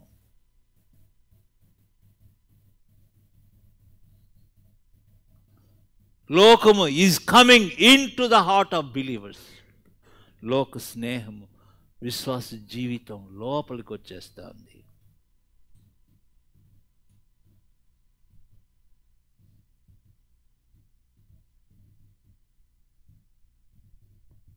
ద్విమనస్కులారా, ద్విమనస్కులారా.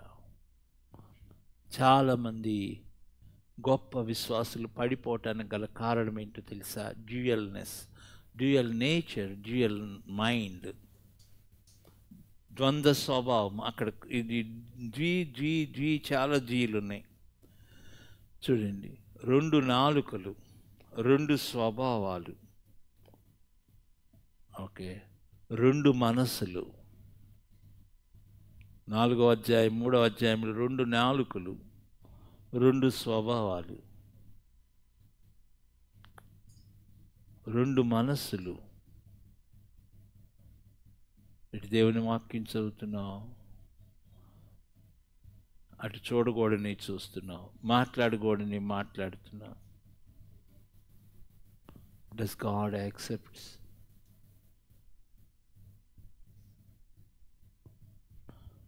ద్విమనస్కులారా. ఇంకా కిందకు వస్తే ఏమంటాడంటే, పాపులారా.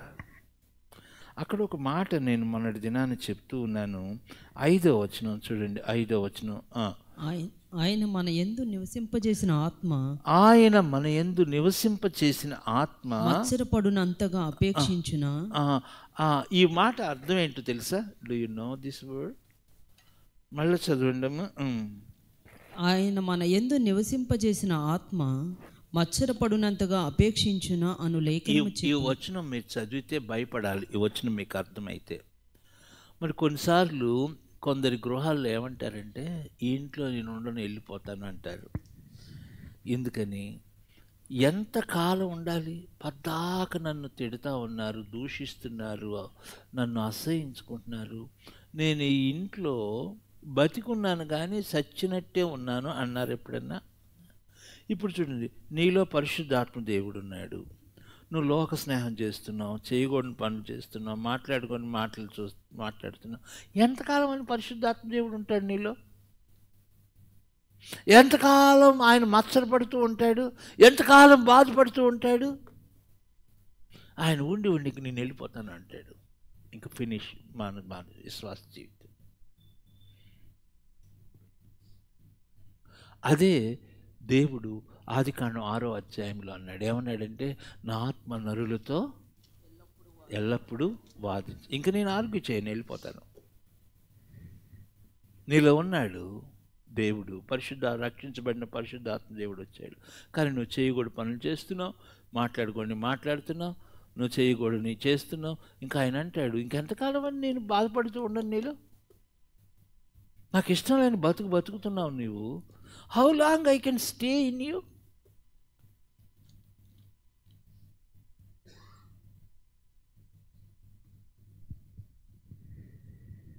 ఆయన ఆత్మ,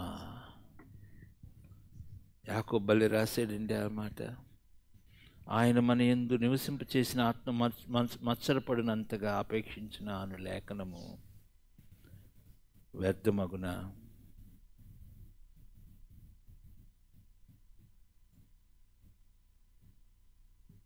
చెప్పండి, how long you can live you?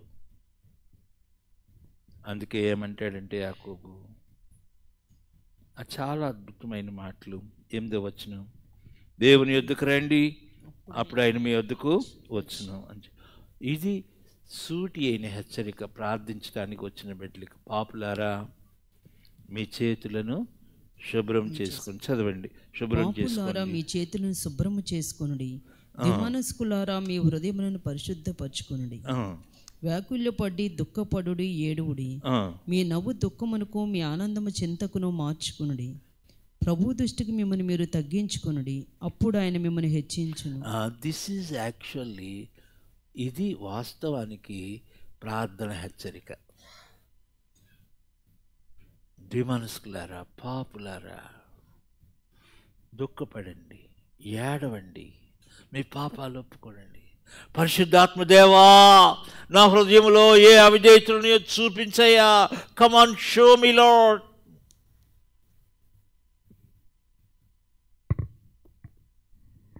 కడగండి అయ్యా, వ్యాకులు పడండి, దుఃఖపడండి, మీ నవ్వు దుఃఖమునకు చింతకును మార్చుకోండి, ప్రభు సన్నిధిలో ఏడవండి, తగ్గించుకోండి, అప్పుడు ఆయన మీ యొద్దకు వస్తున్నాడు. లోబడండి, అప్పుడు ఆయన మీ యొద్దకు వస్తాడు, అప్పుడు ఆయన మీ ప్రార్థన అంగీకరిస్తాడు. ఈ 4వ అధ్యాయము మొదటి 10 వచనాల్లో 3 sins చెప్తాడు. మొదటి sin నెంబర్ 1 లోక స్నేహము, sin నెంబర్ 2 ద్విమనస్కులు, 3 sin నెంబర్ 3 పూర్ణ విధేయత లేని స్థితి. ఈరోజున విశ్వాసి రక్షించబడ్డాడు, కానీ there is no complete obedience.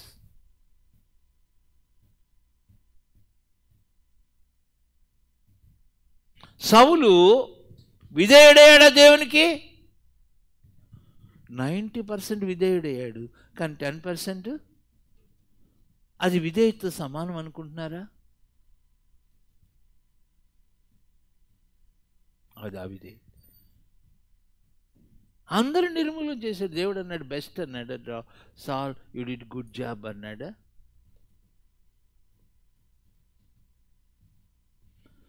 Then ఆ తర్వాత ఇంకా చూడండి, ఇంకా పాపం, సుమారు 12 పాపాలు ఉన్నాయని ఆడి చెప్పేది. 11వ వచనం నుంచి పాపం ఏంటో తెలుసా? సహోదరునికి విరోధంగా మాట్లాడటం. The sin of talking against hour brothers, judging other brothers.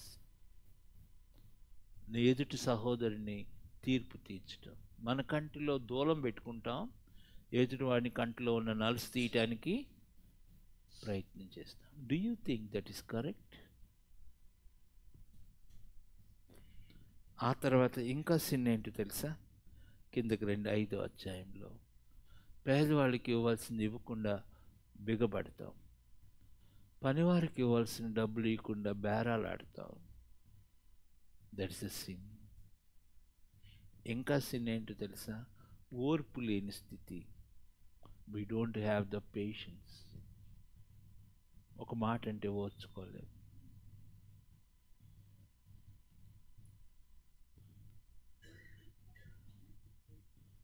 భార్య ఏదైనా తక్కువ చేస్తే ఓర్పు ఉండదు. భర్త ఏదైనా ఒక మాట అంటే ఓర్పు ఉండదు. Are we like this? తర్వాత నెక్స్ట్ ఇంకో సిన్ ఏంటంటే, మాట ఇస్తాం, మాట నెరవేర్చాం, ఒట్టు పెట్టుకుంటాం, బట్ వీ డోంట్. మొత్తం ఇవన్నీ లెక్క పెడుతున్నాను, ఇదంతా పరిశుద్ధ సుమారు 12 వస్తాయి. అందుకే యాకోబు నిలబడి అంటాడు, విశ్వాసి, నీ ప్రార్థనకు జవాబు కావాలని ఆశపడుతున్నావా? మీ ప్రార్థన శక్తివంతంగా ఉండాలని ఆశపడుతున్నావా? Here is the instruction from the man of God. దైవజనుడు అపోస్తుడైన యాకోబు నుండి దేవుడిస్తున్న హెచ్చరిక, మీ పాపంలో ఒకరితో ఒకడు ఒప్పుకోండి. Confess your sins. Confess your sins. హృదయంలో ద్వేషం పెట్టుకున్నాం. ఒక అమ్మ ప్రార్థన చేస్తుంటే భారంగా ప్రార్థన చేస్తూ ఉంటే దేవుడు ప్రత్యక్షమయ్యాడంటే, దర్శనం ఇచ్చాడు. అమ్మ, నీ ప్రార్థన విన్నాను, నీకు ఏది కావాలంటే అది ఇస్తాను అన్నాడంటే దేవుడు. అంటే ఆమె అనిందంట, ప్రభువా, వందనాలు ప్రభువా, థ్యాంక్ యూ లార్డ్, ఎన్నాళ్ళకి ఆ ప్రార్థన విన్నావయ్యా అన్నాడు. ప్రభువుని స్తుతించిందంట. ఆ ప్రభు అన్నాడంట, నేను ఒక పని చెప్తాను, నువ్వు చేయాలమ్మా అన్నాడంట. అట్లాగే ప్రభువా, నువ్వేం చెప్తే అది చేస్తానయ్యా అనిందంట. అప్పుడు ప్రభు అన్నాడంటే, ఏం లేదమ్మా, నీ ఇంటి వెనకాల ఉన్న అక్క దగ్గరికి వెళ్ళి సమాధాన పడమ్మా అన్నాడంట. అప్పుడు ఆమె అంటుందంట, అయ్యా, నరకానికన్నా వెళ్తా కానీ ఆ అమ్మాయితో మాట్లాడినయ్యా అనిందంట. మీకు వినబడిందా?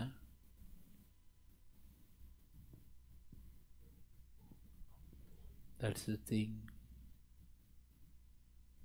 మీ పాపములు ఒకరినొకరు ఒప్పుకోండి. తర్వాత 2, మీరు స్వస్థత పొందినట్లు ఒకరికొకళ్ళు మీరు స్వస్థత పొందాలి అంటే పాపం ఒప్పుకోవాలి. నీతిమంతుని ప్రార్థన, the prayer of a righteous man, బహుబలము కలదైండును. మనపూర్వకమైనదే బహుబలం, మైటీ ఇన్ పవర్.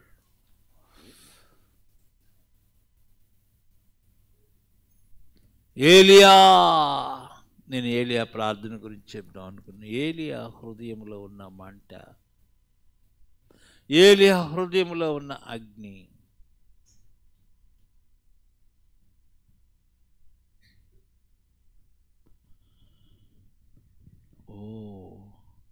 ఏలియా మన వంటి స్వభావం గలవాడే, కానీ ఆసక్తితో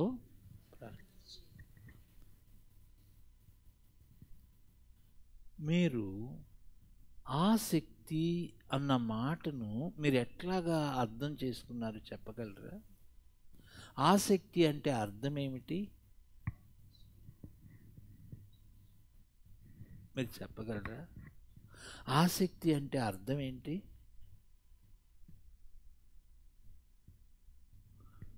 మీరు ఆసక్తి అన్న మాటను ఎట్లా అర్థం చేసుకోగలరు? మీరు ఆసక్తి అన్న మాటను మీరు అర్థం చేసుకోవాలంటే ఏం చేయాలంటే, మీరు వీధిలో నడుచుకుంటూ వెళ్ళి సినిమా హాల్ దగ్గర నిలబడండి. అది మొదటి సినిమా అనుకోండి, ఎట్లా ఉంటారు జనం? చెప్పండి, ఎలా ఉంటారు? ఆ మొదటి సినిమాకి ఇప్పుడు ఇదివరకు టికెట్లు ఇచ్చేవాళ్ళు కదా, ఒకళ్ళ మీద ఒకళ్ళు ఎక్కుతూ ఉంటారు కదా, వాళ్ళు అసలు లెక్కే చేయరు. వాళ్ళు పక్కన వాళ్ళు పైన నెత్తి మీద ఎక్కి కూర్చొని వెళ్తూ ఉంటారు. నేను మిమ్మల్ని అడిగినా, వాళ్ళే ఆసక్తి గొప్పదా, మన ఆసక్తి గొప్పదా? మీరు చెప్పండి. మనమే. మీరు నన్ను క్షమిస్తారా? మనం అనుకున్న టైం దాటితే ఉండం, వెళ్ళిపోతాం. Do you have real desire, zeal? నేను మొన్న ఎప్పుడో మీ ఊరు నుంచి నేను కారులో వెళ్తున్నాను, నేను ఆశ్చర్యపోయానండి. స్త్రీలు కూడా చెప్పులు లేకుండా కాళ్ళకు గుడ్డలు కట్టుకొని బెజవాడు నడుచుకుంటూ వస్తున్నారండి. మన ఆసక్తి అనా 9 గంటలకల్లా 1 నిమిషం దాటితే మేము ఉండం, వెళ్ళిపోతాం. ఈజ్ దిస్ అవర్ ఆసక్తి? ఒక్క రాత్రి ప్రభు దగ్గర మనం ఉండగలమా? ఆసక్తి అన్న మాట ఏంటో తెలుసా? శ్రమను లెక్క చేయదు, వెలను లెక్క చేయదు, బాధను లెక్క చేయదు, ప్రాణాన్ని కూడా లెక్క చేయదు. అది ఆసక్తి.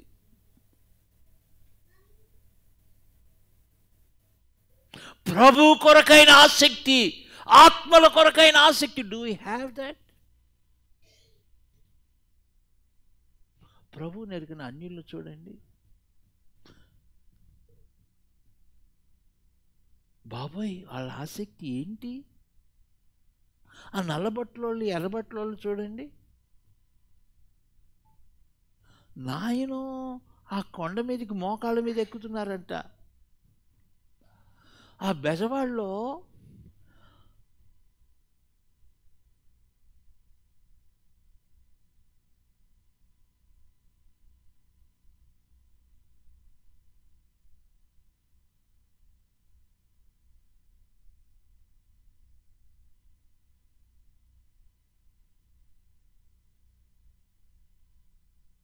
వేర్ ఆర్ వి?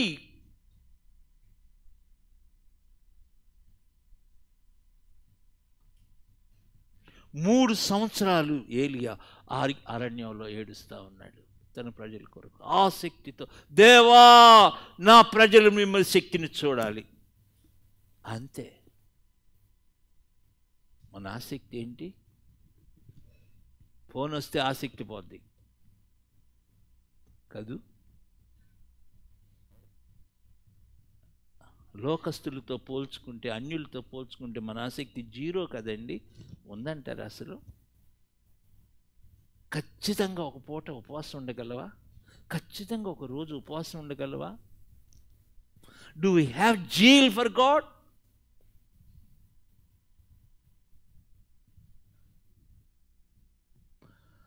బాబోయ్, ముస్లిం సహోదరులకు ఉండే ఆసక్తి మనకుందా?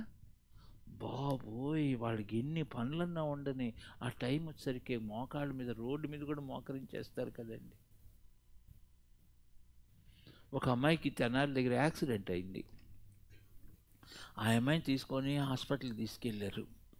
తీసుకెళ్ళి నాకు ఒక బ్రదర్ చెప్తున్నా, అమ్మాయికి ట్యాబ్లెట్ వేసి నీళ్లు పోస్తే నీళ్ళు తాగట్లా. అమ్మాయి నీళ్ళు తాగంటే ఆ అమ్మాయి అంటుంది, ఏమండి రంజాన్ కదండి అందుకనే తాగనండి.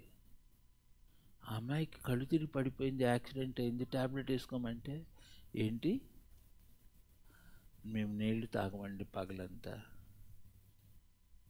నాకు చాలా సిగ్గేసింది ఆ మాట విన్నప్పుడు. ఏది మన ఆసక్తి? నీ ఆసక్తి ఏది? నీ కుటుంబం కొరకు, నీ బిడ్డల కొరకు, నీ అన్నదమ్ముల కొరకు, నశించిపోతున్న ఈ దేశం కొరకు. వేర్ ఈజ్ అవర్ ఆసక్తి? జీల్. 2 లక్షణాలను ఏలియాలో: ఆసక్తి, రోషము. Zeal and jealous. అది ఎప్పుడు చెప్పలేండి.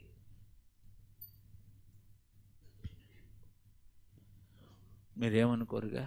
ఫోన్ మీద ఉండే ఆసక్తి, బజారులో లోకం మీద షాపింగ్కి ఉండే ఆసక్తి, Do we have real zeal for God?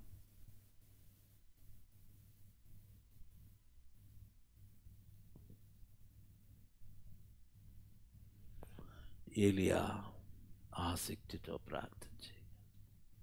God answered the prayer. God opened the heaven.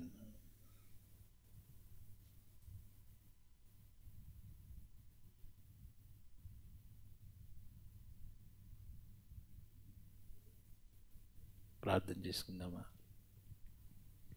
మోకరించండి. మన ఆత్మీయ జీవితాన్ని పరిశుద్ధుడైన దేవుని సన్నిధిలో పరీక్షించుకుందాం.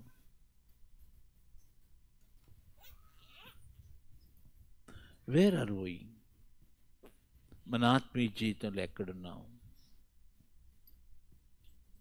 అందరి దృష్టిలో మంచి రక్షించబడిన విశ్వాసుడిగా ఉన్నాము, కానీ పరిశుద్ధుడైన దేవుని దృష్టిలో ఎట్లా ఉన్నాము?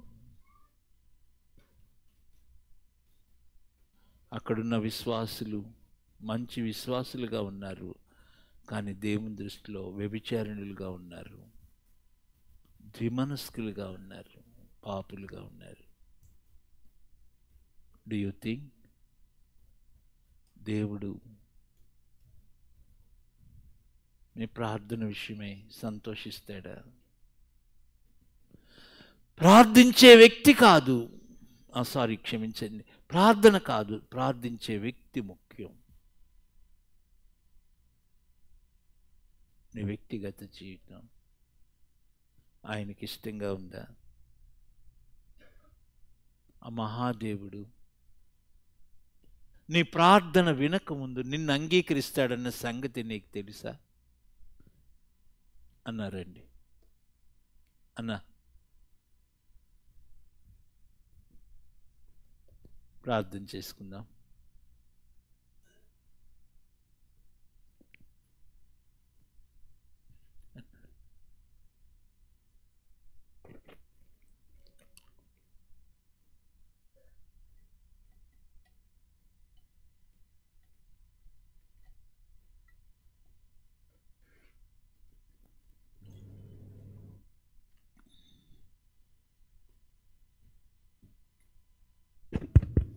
ప్రార్థన చేసుకుందాం.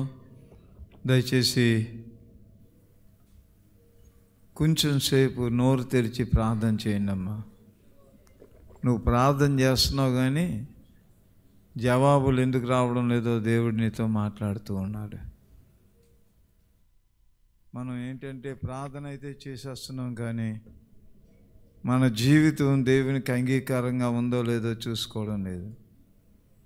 మనం ఎలాగ పడితే అలాగే ఆ మురికి జీవితంతోనే వచ్చి ప్రభువా ప్రభువా యేసయ్యా యేసయ్యా అంటున్నావు, కానీ నీ హృదయం నువ్వు సరి చేసుకోవడం లేదు, నీ బుద్ధిని సరి చేసుకోవడం లేదు, నీ యొక్క ద్వేషమును నీలోంచి పోగొట్టుకోవడం లేదు, నీలో ఉన్న పగ, నీలో ఉన్నటువంటి ఆ యొక్క పక్షపాత బుద్ధి, అసూయ అనే బలహీనత. దేవుడు ఇది నువ్వు మనతో మాట్లాడుతూ ఉన్నాడు. మన జీవితంలో దేవుడు నీ ప్రార్థన ఆలకించాలంటే ఆ యొక్క ద్విమనస్సుతో నువ్వు ఉండడానికి వీలు లేదు. దేవుని బిడ్డలారా, లోకముతో మిళితమైపోయి, లోకాశలతో మిళితమైపోయి పెద్ద పెద్ద ప్రార్థన చేసిన ప్రభు అంటున్నాడు, మీ పాపములు నాకు అడ్డుగా వస్తూ ఉన్నాయి. దేవుని బిడ్డ, ఈరోజు ప్రభువా నాలో ఉన్న బలహీనతలు తీసివేయవా ప్రభు అని దేవుని సన్నిధిలో నిజంగా ప్రార్థన చేసుకుంటారా? నీ బలహీనత నీకు తెలియదా? ఏ బలహీనత నీలో ఉండి నిన్ను ప్రార్థన చేయనివ్వకుండా చేస్తుందో, ఏ బలహీనత నీలో ఉండి నీ జీవితంను నాశనం చేస్తుంది, నీ పిల్లల్ని నాశనం చేస్తుంది. ఏంటి ఆ బలహీనత? ఏ పాపము? ఏ విధమైనటువంటి శత్రుత్వం నీలో పెట్టుకున్నావు? ఏ విధమైనటువంటి పక్షపాతం నీలో పెట్టుకున్నావు? ఏ విధమైనటువంటి వాక్యానుసారంగా జీవించకుండా ప్రార్థన చేస్తున్నావేమో. ప్రభువా నిజమే తండ్రి, వాక్యానుసారంగా జీవించుటకు నాకు సహాయం చేయమని అడుగుతావా? వేషధారణతో, మత్సరముతో, వివాదాలు నీలో పెట్టుకొని, యుద్ధాలు నీలో పెట్టుకొని, సమాధానం లేకుండా దురుద్దేశాలతో స్వార్థంతో దేవుణ్ణి అడుగుతున్నావేమో. ప్రభువా నన్ను క్షమించు నాయన. 2 నాలుకలతో, 2 మనసులతో, 2 స్వభావాలతో ప్రభువా ఆత్మీయమైన స్టాండర్డ్ నాలో కనబడడం లేదు ప్రభువా. దేవుని బిడ్డలారా, ఈ రాత్రి దేవుడు మనల్ని ఒత్తిడి చేస్తూ ఉన్నాడు. మన ప్రార్థన శక్తివంతంగా ఉండాలని, మన జీవితాలు శక్తివంతంగా ఉండాలని, మన హృదయాల్లో ఆయన వాక్యము శక్తివంతంగా ఉండాలని ప్రభు మనల్ని కోరుకుంటున్నాడమ్మా. ఏదో మనము అలాగనే కాలక్షేప భక్తి చేయాలని దేవుడు కోరడం లేదు. పైకి నువ్వు భక్తిగా ఉండి శక్తి లేకుండా ఉండాలని దేవుడు కోరడం లేదు. శక్తి గల ప్రార్థన. నోరుపుతారా? ఒప్పుకుంటారా? నీ బలహీనతలు ఒప్పుకొని విడిచిపెట్టి వెళ్తావా ఈ గుళ్ళో నుంచి? లేకపోతే వచ్చిన బలహీనతలతోనే మళ్ళీ ఇంటికి వెళ్ళిపోయి అదే ప్రార్థన? ప్రభు దగ్గర ఒప్పుకుందామండి. ప్రభు దగ్గర సాగిలి పడదాం. ప్రభు దగ్గర సరి చేసుకుందాం. వ్యాకులు పడుడి, దుఃఖపడుడి, ఏడవండి. మీ సంతోషాన్ని చింతగా మార్చుకోండి, తగ్గించుకోండి, లోబడండి. నేను మీ దగ్గరికి వస్తానని ప్రభు చెప్తున్నాడు. ప్రభా, ఓర్పు లేకపోతా ఉంది నాలో, ప్రేమ లేకపోతా ఉంది నాయన. ప్రభా, ఏలియా లాంటి మనసు, ఆసక్తి నాలో లేదు ప్రభా. ఈరోజు ఆసక్తి గురించి నాతో మాట్లాడావు ప్రభా. నిజమే, లోకంలో ఉన్న లోకానికున్న ఆసక్తి, తిండి మీద ఉన్న ఆసక్తి, బట్టల మీద ఉన్న ఆసక్తి, ఆ బంధువుల మీద ఉన్న ఆసక్తి, డబ్బు మీద ఉన్న ఆసక్తి, గొప్పతనాల మీద ఉన్న ఆసక్తి ప్రభువా నాకు భక్తిలో కనబడడం లేదు నాయన, ప్రార్థనలో కనబడడం లేదు ప్రభువా. ప్రభువా నన్ను దర్శించు తండ్రిని ప్రభు సన్నిధిలో ప్రార్థన చేద్దామా? నీ ఇంటిని గూర్చిన ఆసక్తి నీకుందా? యేసు ప్రభు చెప్తున్నాడు, నా ఇంటిని గూర్చిన ఆసక్తి నన్ను భక్షిస్తూ ఉంది. లేచి నిలబడదాం, ప్రార్థన చేసుకుందాం. లేచి నిలబడండి, ప్రార్థన చేసుకుందాం.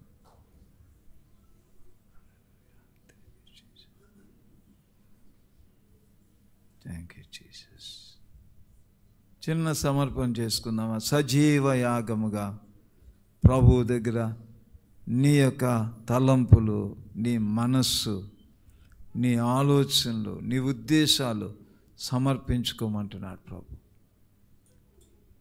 ఆ యొక్క ఎబెనేజర్ అనుభవం, సమూయేలు అక్కడ బలి అర్పిస్తూ సజీవ యాగముగా ఆ ప్రార్థన దేవుడు అంగీకరించి వారు పోగొట్టుకున్నటువంటి అనుభవాలన్నీ తిరిగి దేవుడిస్తూ ఉన్నాడు. వారు పోగొట్టుకున్న సమాధానాన్ని దేవుడు మళ్ళీ తిరిగిస్తూ ఉన్నాడు. దేవుడు వారికి న్యాయాధిపతిగా ఉంటా ఉన్నాడు. ప్రభువా మాకు అపవాదం మీద జయమివ్వు ప్రభు అని అడుగుదామా?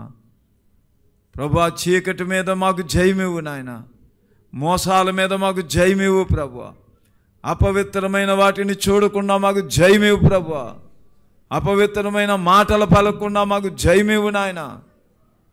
ప్రభువా సహాయం చేయమని ప్రభు పాదాల దగ్గర ప్రార్థన చేసుకుందాం, సమర్పించుకుందాం. ప్రభువా నన్ను కడుగు తండ్రి, ఇప్పుడే కడగమని దేవుణ్ణి అడగగలరా? ఇప్పుడే విడిచిపెట్టగలరా? ఒప్పుకొని విడిచిపెట్టగలరా? ప్రభువా నాలో ఉన్న ద్వేషం విడిచిపెడుతున్నాను, నాలో ఉన్న కలహాలు విడిచిపెడుతున్నాను, నాలో ఉన్న అబద్ధాలు విడిచిపెడుతున్నాను, నాలో ఉన్న మోసం విడిచిపెడుతున్నాను, నాలో ఉన్న వ్యభిచార తలంపులు విడిచిపెడుతున్నాను ప్రభువా, లోక స్నేహాలు విడిచిపెడుతున్నాను ప్రభువా. దేవా నన్ను దర్శించు ప్రభువా. పూర్తిగా నీ బిడ్డగా ఉండడానికి నేను ఇష్టపడుతున్నాను. ఒక ప్రార్థనాపరురాలుగా ఉండడానికి, ఒక ప్రార్థనాపరుడుగా ఉండడానికి ప్రభువా, నీ పాదాల దగ్గర నువ్వు అంగీకరించే విధంగా ఉండడానికి నా జీవితాన్ని నీ చేతుల ముందు పెట్టుకుంటున్నాను ప్రభు అని ప్రభు దగ్గర సమర్పించుకోగలమా? ప్రభుకి అప్పగించుకోగలమా? నీ అవయవాలు దేవునికి అప్పగిస్తావా? నీ కళ్ళు, నీ నోరు, నీ చెవులు, నీ చేతులు, నీ కాళ్ళు, నీ హృదయం దేవునికి అప్పగిస్తావా? సజీవ యాగముగా మీ శరీరములను సమర్పించుకోమని ప్రభు రెట్టించి మాట్లాడుతున్నాడు ఈ మాట మనతో.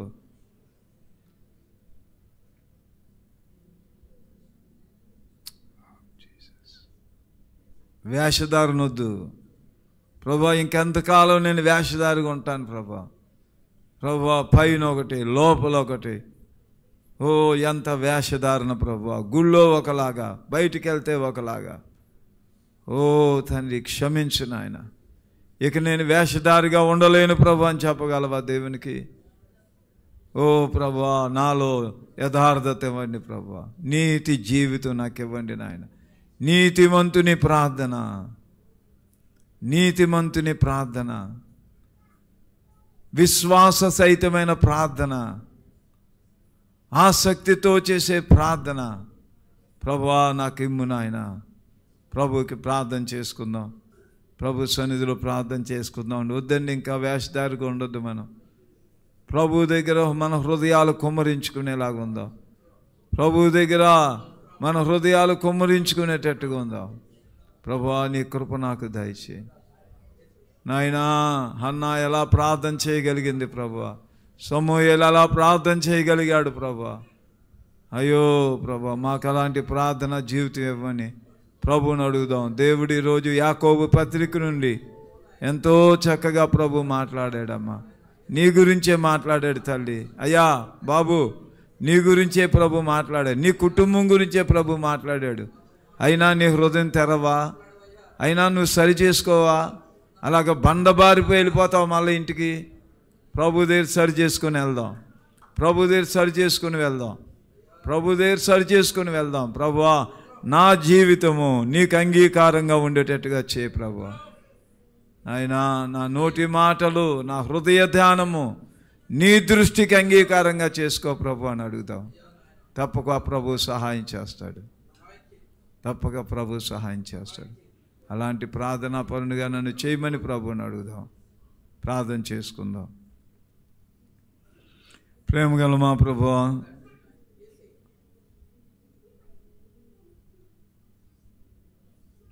యాకోబు పత్రికలో నుంచి మాకు అర్థమయ్యే భాషలో ప్రార్థన అంటే ప్రభువా ఏమిటో, నువ్వు అంగీకరించే ప్రార్థన ఎలా ఉంటుందో, ఎందుకు నువ్వు ప్రార్థన అంగీకరించలేకపోతున్నావో, ఎందుకు ప్రార్థనకి జవాబులు రావడం లేదు, ఎందుకు మేము శక్తివంతమైన జీవితం జీవించలేకపోతున్నామో ఈ దినమున ప్రభువా నాతో మాట్లాడి ఉన్నారు, సంఘముతో కూడా మాట్లాడి ఉన్నారు. ప్రభువా కనికరించండి, క్షమించండి, నీ రక్తంతో కడగండి ప్రభువా. మమ్మలను మేము మోసం చేసుకోవద్దని చెప్తున్నారు నాయన. మా కుటుంబాలని మోసం చేయొద్దని చెప్తున్నారు తండ్రి. నిన్ను మోసం చేయొద్దు అంటున్నారు ప్రభువా. ప్రభువా మమ్మల్ని మేము మోసం చేసుకోకుండా ఓ తండ్రి నువ్వు అంగీకరించే రాత్రి, నువ్వు అంగీకరించే రీతిలో మా జీవితాలు మీరు కట్టండి ప్రభువా. ఇదిగో ఈ ఆలయంలో ఎంతమంది వచ్చి ఈ ప్రార్థన వాక్యం విన్నారో ప్రభువా. ప్రభువా ఈ దినము నుండి ప్రభువా నీకు అంగీకారముగా జీవించే జీవితాలు మాకివ్వండి నాయన. నువ్వు కోరుకునే జీవితాలు మాకివ్వండి ప్రభువా. నువ్వు ఏ విధమైన ఆశ మా జీవితంలో చూపించున్నావో, ఎలాగుండాలని నువ్వు నాయన వాక్యములు యాకోబులో రాయించినావో మా జీవితాలు అలాగ ఉండడానికి ప్రభువా. ఎన్ని రకాల పాపాలు ఉన్నాయి ప్రభువా, ఇన్ని పాపాలు పెట్టుకొని మీరు ఎలా ప్రార్థన చేయగలరని అడుగుతున్నావు తండ్రి. అయ్యో దుఃఖపడండి, వ్యాకులు పడండి, చింతపడండి ఓ తండ్రి. ఆ దైవ చిత్తానుసారమైన దుఃఖం మాకు ఇవ్వండి ప్రభువా. ప్రభువా ఆ నిజమైన నాయన కన్నీటి ప్రార్థన పశ్చాత్తాపంతో ప్రభువా, విరిగి నలిగిన హృదయంతో చేసే ప్రార్థన నాకు నాయన మాకు ఇవ్వండి తండ్రి.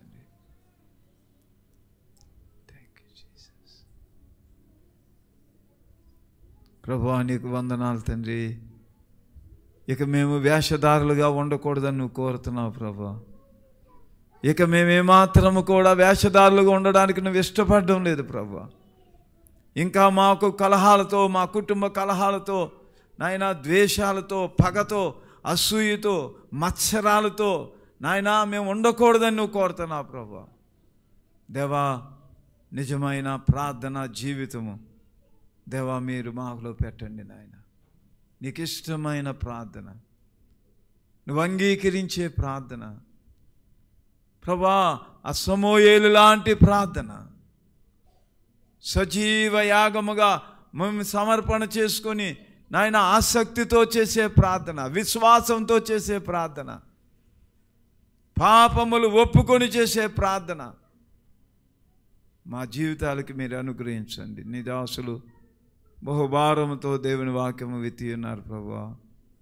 ఈ మాటలు మేము ఇంటికి వెళ్ళినప్పటికీ కూడా అక్కడ కూడా మాకు గుండెల్లో మా చెవుల్లో గింగిరం అనిపించండి తండ్రి. ప్రభా, నువ్వు ఇష్టపడే రీతిలో మేము ప్రార్థించే వరకు కూడా మమ్మల్ని వంచండి ప్రభువా. మా జీవితాన్ని కెరకండి ప్రభువా. మమ్మలను నూతనపరచండి నాయన. జై జీవితం ఇవ్వండి ప్రభువా. మీకే వందనాలు స్తోత్రం చెల్లిస్తూ యేసు నామములో ఈ ప్రార్థన అడుగుచున్నాము తండ్రి. నిజ దేవుడైన యేసు ప్రభు కృప, గొప్ప దేవుని ప్రేమ, పరిశుద్ధాత్మని కాపుదల మనందరికీ తోడయుండి నిజమైన ప్రార్థన, దేవుడు అంగీకరించే జీవితములతో ప్రభు పాదముల దగ్గర నిజమైన ప్రార్థన చేయుటకు దేవుడే మనల్ని తీర్చిదిద్దునుగాక. ఆమేన్. హల్లెలూయా. అందరు చెప్పండి దేవుని స్తోత్రం. హల్లెలూయా. అందరికీ వందనాలు. మళ్ళీ రేపటి దినం మనం కలుసుకుంటాం. దైవ సేవకులు కూడా నా వందనాలు తెలియజేస్తున్నాను.